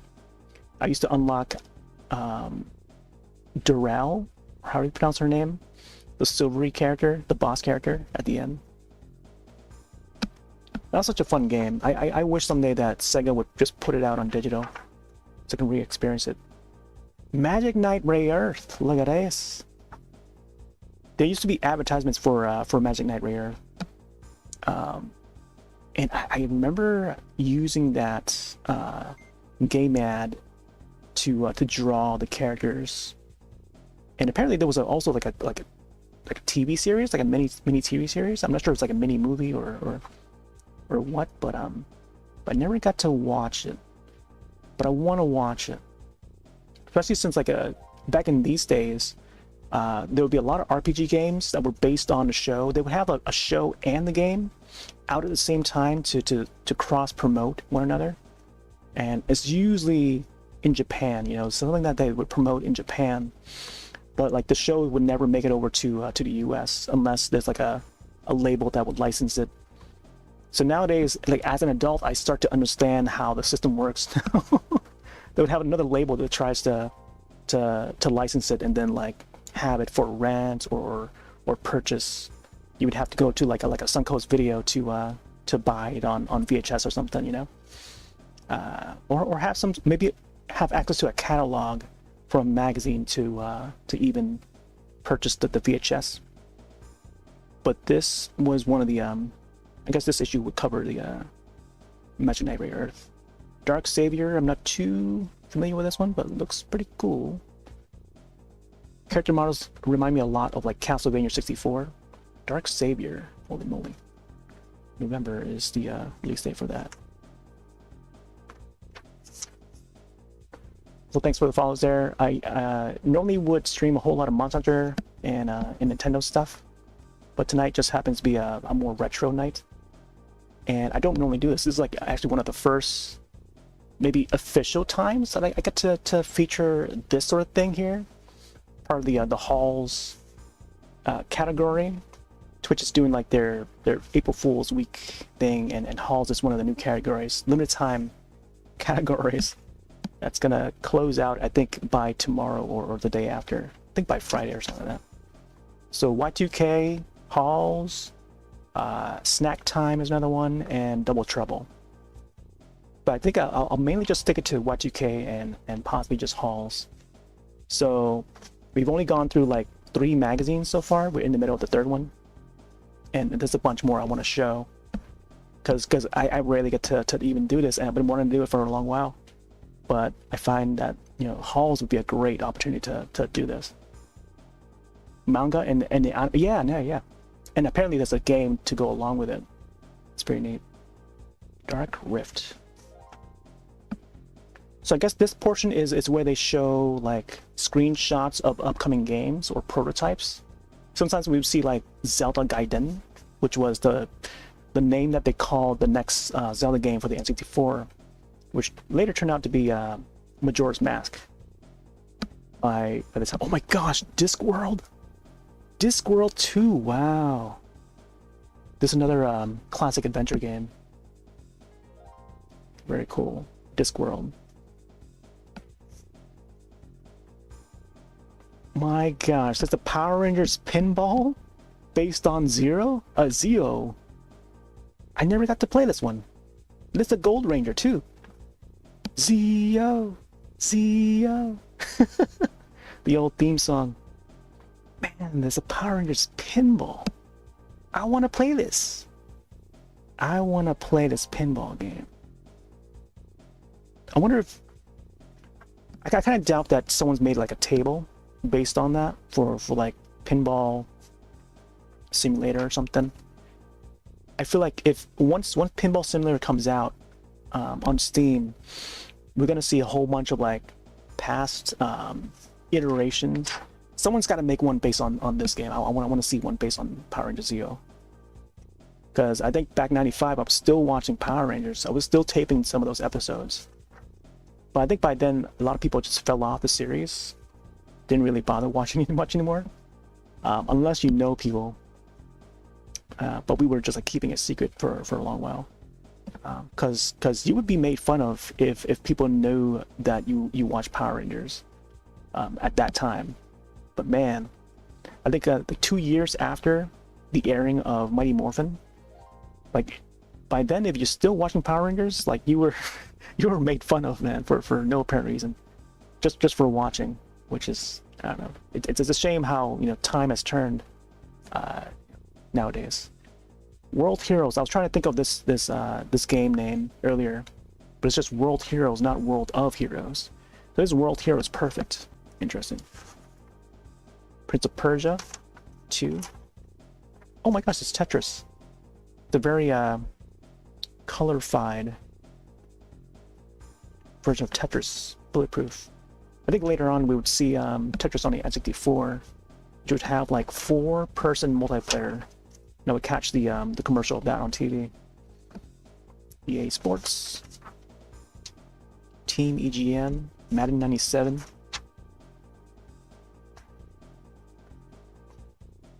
The one time, kind of a, probably not worthy of a story to mention. But I was going to mention my memory of Madden, like any form of Madden. The first time I ever knew what Madden was in the world of video games.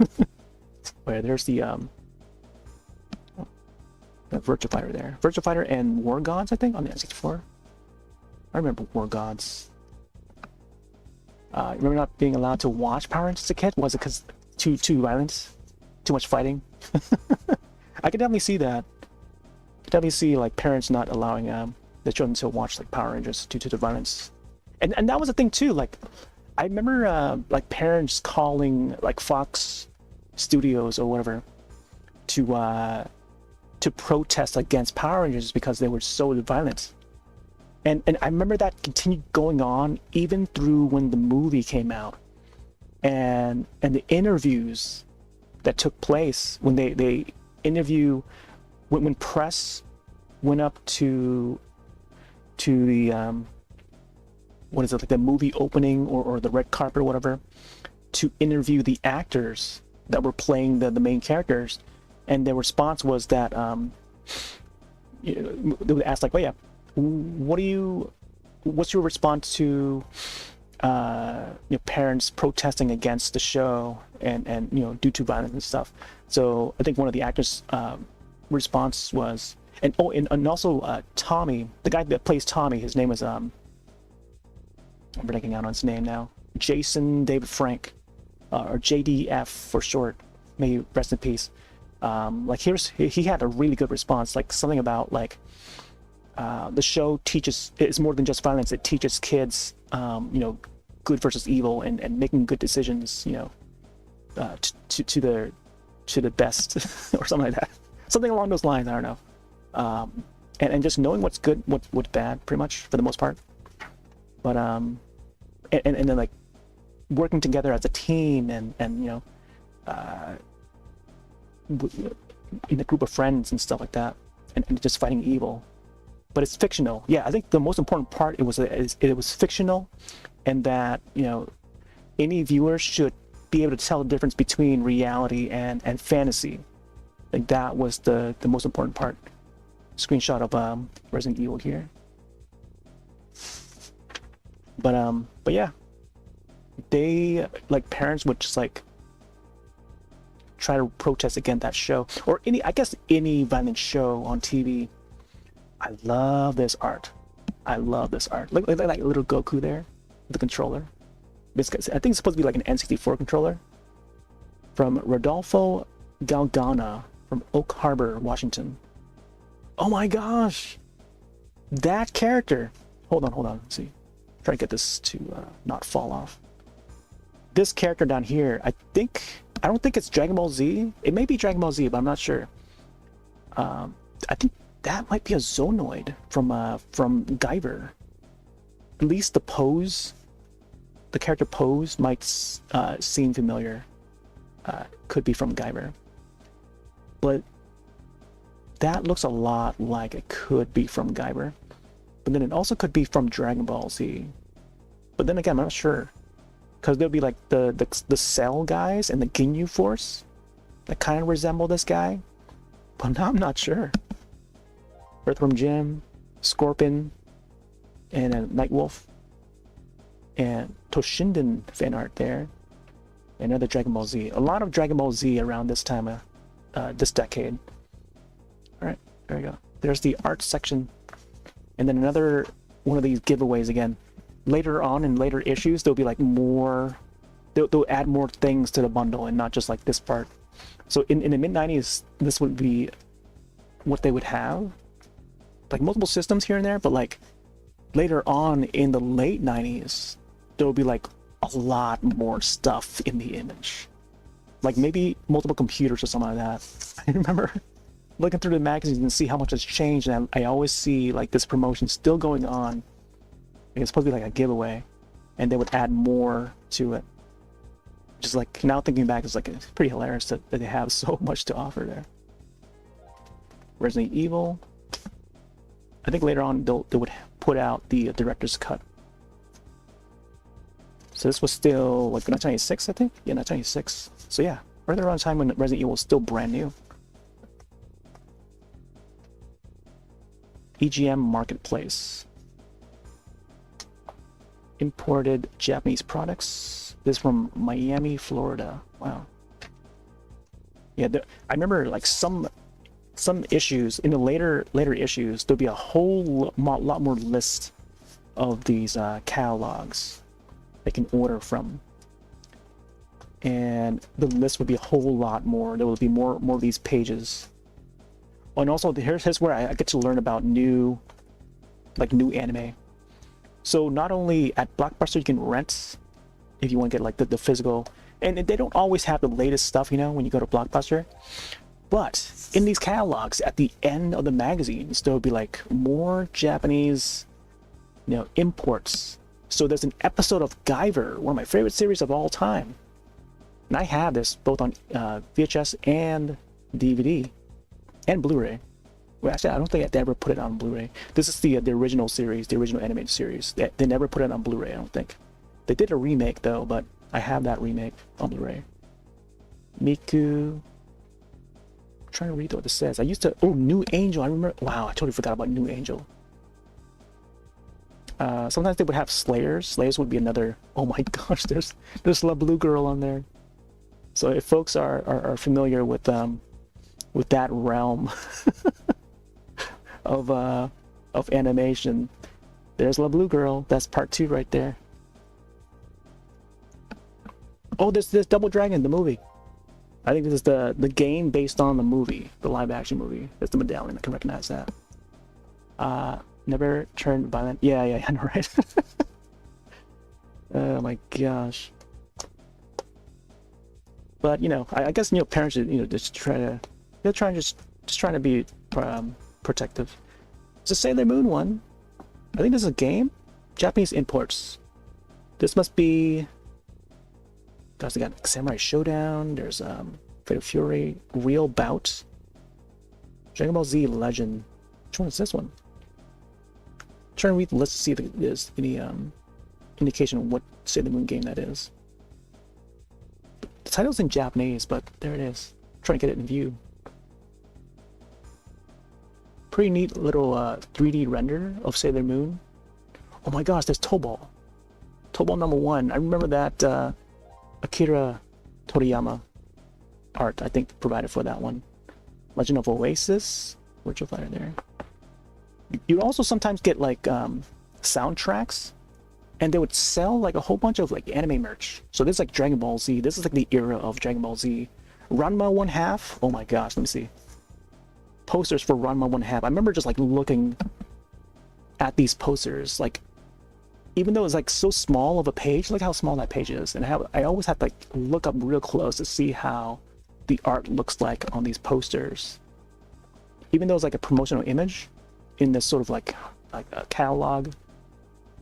And there's a hotline if you want to order it. I don't know if they're still around though. But yeah, it's like Dragon Ball Z, Sailor Moon. I think by that time Sailor Moon was in its Super S phase. So they would have like wall scrolls and posters. That's neat. And Ranma 1/2, the top 3 like the most popular ones at the time. Gundam there. But yeah, a bunch of these game magazines would have that, so you just like order from a catalog. Oh, I found the D. Found the D. It's another survival horror game. Oh, Sega Saturn. Sega Saturn, and then Japanese Saturn up there from Tomo. Wow. Mail order. And there's the hotline to call it. Oh man, Virtual Fighter. See, I like art like this. This reminds me of like old MTV era. Very cool, like sci-fi. I don't know what's happening with the smiley guy there. Good stuff. Good stuff, cheap. There's the Game Shark again. It's a much more clearer image of it. Well, look at my Link figures. About to follow. Game Shark Enhanced. Man, good old Game Shark. This looks like it's for both Super Nintendo and oh wait, no, it's for PlayStation and then Sega Saturn. Okay. Yeah, I remember the Game Shark for I think for Super Nintendo it was Game Genie. Yeah, so Game Shark was the one that came after, the generation after. Time standstill in D. Infinite time code. Oh. Interacts in Game Shark. Street Fighter Alpha, Mortal Kombat 3, Alien Trilogy, Crazy Ivan, Road Rash, and XCOM UFO Defense, and then D. It's funny that they advertise D along with that. Interesting. Oh, here's an advertisement for Resident Evil. I remember I used to look at this ad. There's the back page of it. I used to look at this ad so for like a good period of time, because seeing that that first zombie looking back, and this the second person's perspective of the character that you're playing. If the suspense doesn't kill you, something else will. Tagline. And then Capcom, Resident Evil. The screenshot at the bottom. Very simple, but effective. Especially with the whole eye thing. It's very captivating. But yeah, then you just see that zombie right there, faded right there. Very cool, because you don't get to see that perspective in the game itself. Because you would play the character, and then the cinematic would trigger, and then you just see the animation of the zombie, the first zombie. But seeing the ad for it in the magazine is like, wow, you know, that's what you're expecting to see. Horror, you know.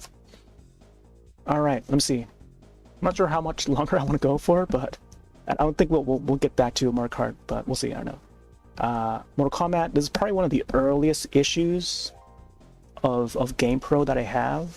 Let me make sure that's not. Oh, there's another magazine that shows off the Ultra 64. I'll just show the cover, but this is like a more generic magazine. Disk drive thrives, but we actually see the cartridge, the 64DD. So this is long after the Ultra 64 then. So yeah, I think this is the only magazine that has the 64DD. I forgot how I got this one. Apparently, ZDNet logo is at the top corner. Anyways, let's see. Yeah, this issue here of GamePro is probably the earliest of the Mortal Kombats that I have. What else do I have under here? Oh my gosh. Game Informer mag. Oh, by the way, Game Informer is back. This one's lost its cover. I don't know where the cover went. Final Fantasy 9? Either 7 or 9. I think it's 7. I'm not sure. Alright. We have to like start wrapping this up soon because it is getting late. Mortal Kombat 3 there. I don't want to go to this too much. I just want to show this real quick. I just want to show the covers at least. The artwork for GamePro, I always love the artwork because it's always so unique. Look at that Scorpion one. They always have this distinct style, and this magazine was from a friend, a classmate at the time. I think back in '94. Yeah, it was back in '94 because this is January 1994. And then you can get the magazine for like $4.95 US, and then Canada is like $5.95. So back in '94, it was like the earliest magazine that I have, still have to this day. But I feel like I must have treated it so bad over the years, because I remember even the front cover would still be in one piece. But then I guess I must have gone through this issue so many times that, you know, now it's like it's gotten into the state where it just rips off. But I'll sift through this real quick. There's a advertisement for Tournament Fighters, which is the Team NT game. This would be something that we rent from Blockbuster, and we'd see like different variants for each of the systems. Raphael on the cover of this Genesis version. The Super Nintendo version would have Donatello, I think. Yeah, looks like Donatello on the Super Nintendo version. It looks like, I think it's Donatello. Either Donatello or Leonardo. Oh no, yeah, that is Donatello. The NES version is Leonardo. So different characters for each of the iterations. I think Game Boy version would have Michelangelo. Apparently, I cut out the logo for Tournament Fighters. All right, I'm just gonna flip through this. I might come back to this magazine after, maybe tomorrow or something. Some cool stuff. There's the Cheetos. Cheetos apparently has its own game. Chester Cheetah. Spotted. Very much similar to like Spot from 7-Up would have its own video game. Cool Spot, I think. Lots of Genesis stuff there. Okay. Oh my gosh, Champions. The Sega Genesis Champions game. But yeah, GamePro would have its own style. Like they have a different font style and just graphics. Different use of graphics. Layout than EGM. There's an ad for Dragon's Lair. From consoles, from arcade heading to consoles, there's Mario is Missing. I remember playing this one time. Didn't understand it. And I didn't know that it was like, it's supposed to be like an educational kind of game. But I was playing Mario is Missing thinking that it's like a regular Mario platformer game. Yeah, Game Informer is back. They made an announcement on their official YouTube. They have a trailer for that too. Like the original team is back. The website and also the game mag. So they're going by subscription service now. Subscription method. I think there was another company that invested in Game Informer and somehow just brought them back. So I think the full team has returned. There for you special Game Boy ad here, Batman, Team NT, and Looney Tunes. Lots of WBs now. More art from a GamePro. They have a very unique style, and I kind of miss them. Whoever the artist is for this is, I was always like keen. There's a keyword of the day again. Keen on their art style. Of course, you get your typical Capcom. I love the art here for Street Fighter 2 Turbo. I think it might have been Turbo. I probably shouldn't dwindle too long for this. Okay, just gonna skim through real quick. Oh my gosh, Mario Paint! Imagine if we get a new Mario Paint for Switch 2.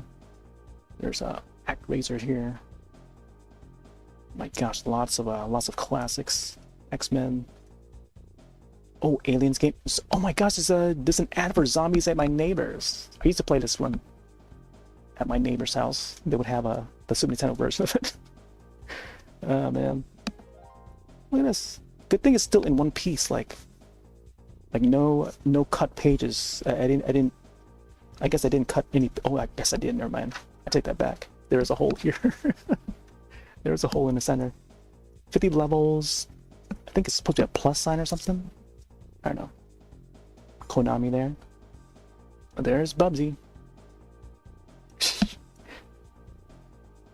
Very fun drawing of Bubsy, the Bobcat. Yeah, we don't see Bubsy nowadays. Oh, power plug. Okay, let's go sift through these real quick. Oh, Ren and Stimpy. Oh my gosh, yeah. You bet. I had to take out like a pen to connect the dots so you get an image of Ren and Stimpy. There you go. Hint, it's Nickelodeon. Guess who is starring in their own Sega Genesis game? I did get to play this one. neighbor would rent it, and then we were able to play it for that weekend. Lots of different licensed IP games like Ren and Stimpy, Beavis and Butthead, Rocko's Modern Life. Like those were some of the games that we would rent from Blockbuster. Super Putty, interesting. Okay. Oh my gosh, another Champions, Eternal Champions ad. Mario and Wario. I was just mentioning about Mario and Wario the other day, and how this game was only in Japan.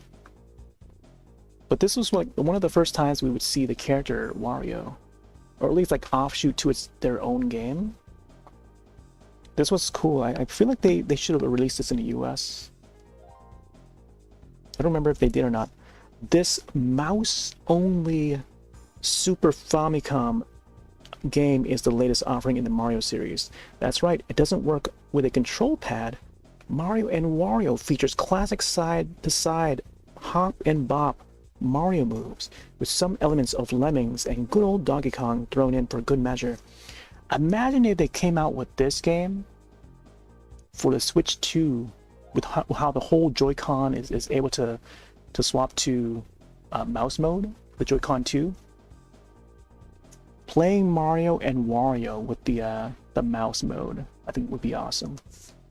That would be a great way, since I guess the Super Nintendo controller for the Switch Online is only the Super Nintendo controller, it's not the mouse portion. So imagine that if they add this to Switch Online for the Switch 2, Super Famicom app, or even the Super Nintendo app. I think, yeah, maybe have somehow program it in a way we can probably just use the Joy-Con 2's mouse mode. That'd be awesome. Oh my gosh, Battletoads Double Dragon. This is the spread ad for it. Maybe, oh my gosh, I might have to come back to this issue maybe tomorrow. We'll probably do like a more in-depth look at it. Another Lufia ad. This is Lufia 1. Wow, it took like a few years until part 2 comes out, huh? SWAT Pro. It's big, so I think by then, Turbo and Special Champion Edition. Or Street Fighter 2 without.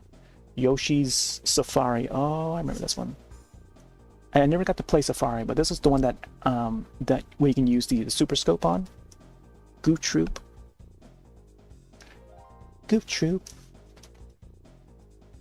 Kind of the theme song goes with that. Super Mario All Stars. I have that. Final Fight 2. Okay. Man. Okay, there you go.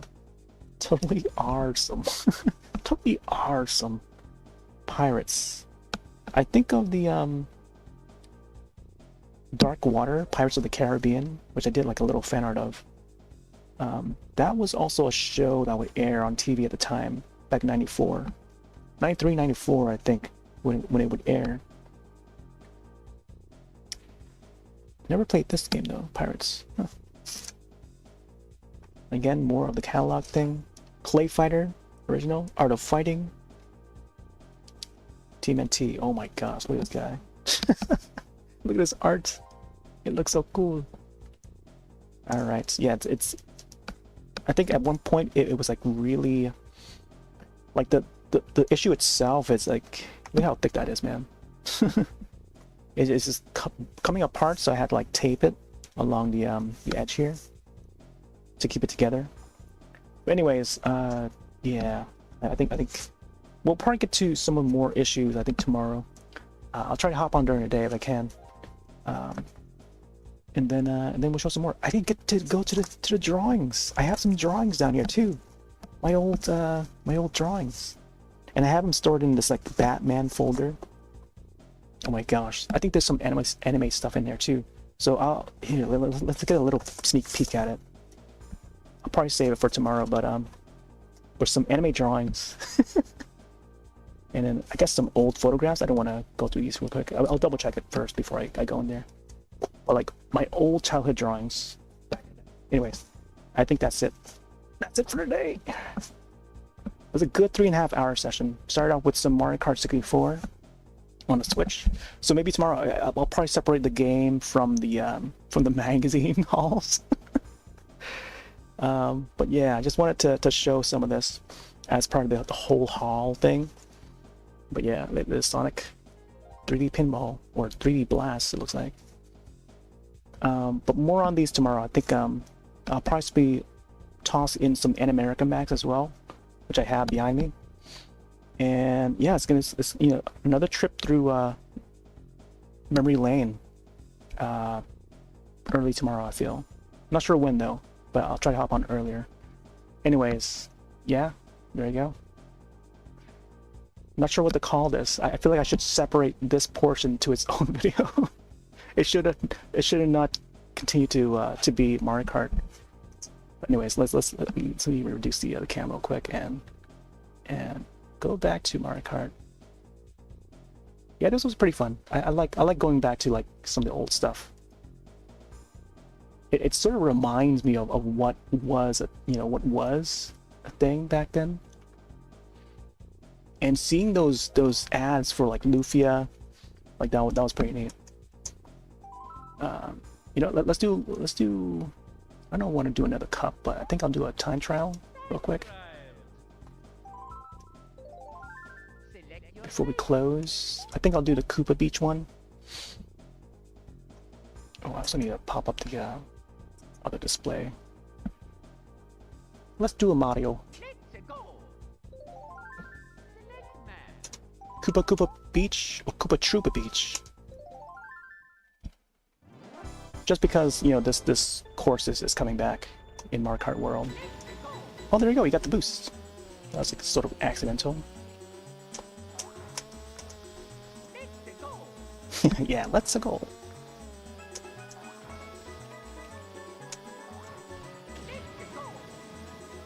Oh man. Boing, boing. Oh, a little off there. Oh my gosh, I just slid right over that thing. I think when you jump at the right time, you can get over that thing. Alright, so you can get over here. Oh no, I missed it. I wanted to go over that rock, but it's okay.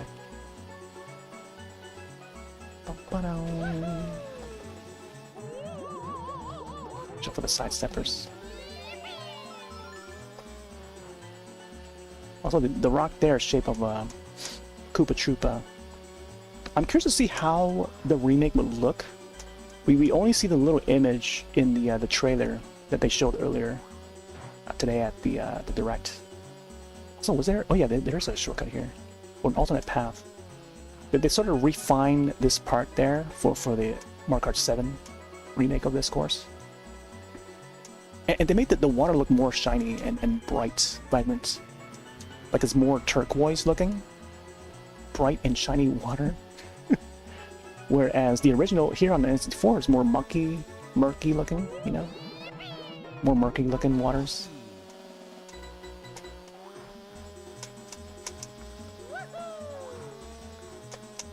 Yeah. I'm also curious to see how the music would sound in the new remake. Let's see, we go here. Ooh, we made it. It's nice. That's usually a tough one to do. We gotta really angle it right just to get it. Whee! Pump. I got it.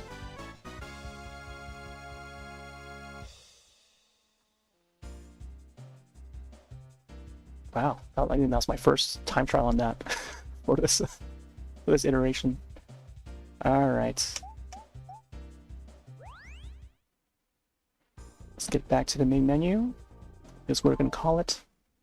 Thanks all for joining. I'll be back tomorrow, probably with another session like this, where I go through some of the old magazines, and possibly get to the drawings too. There's some old drawings in that, and also some prints. I think there's some like anime related, some of the stuff that I was into when I was a young teenager.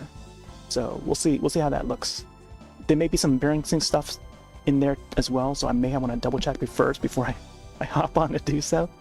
So we'll see. Alright, so I'm going to take off for now. Have yourselves a wonderful night and or day. I'll see you in the next one. Later.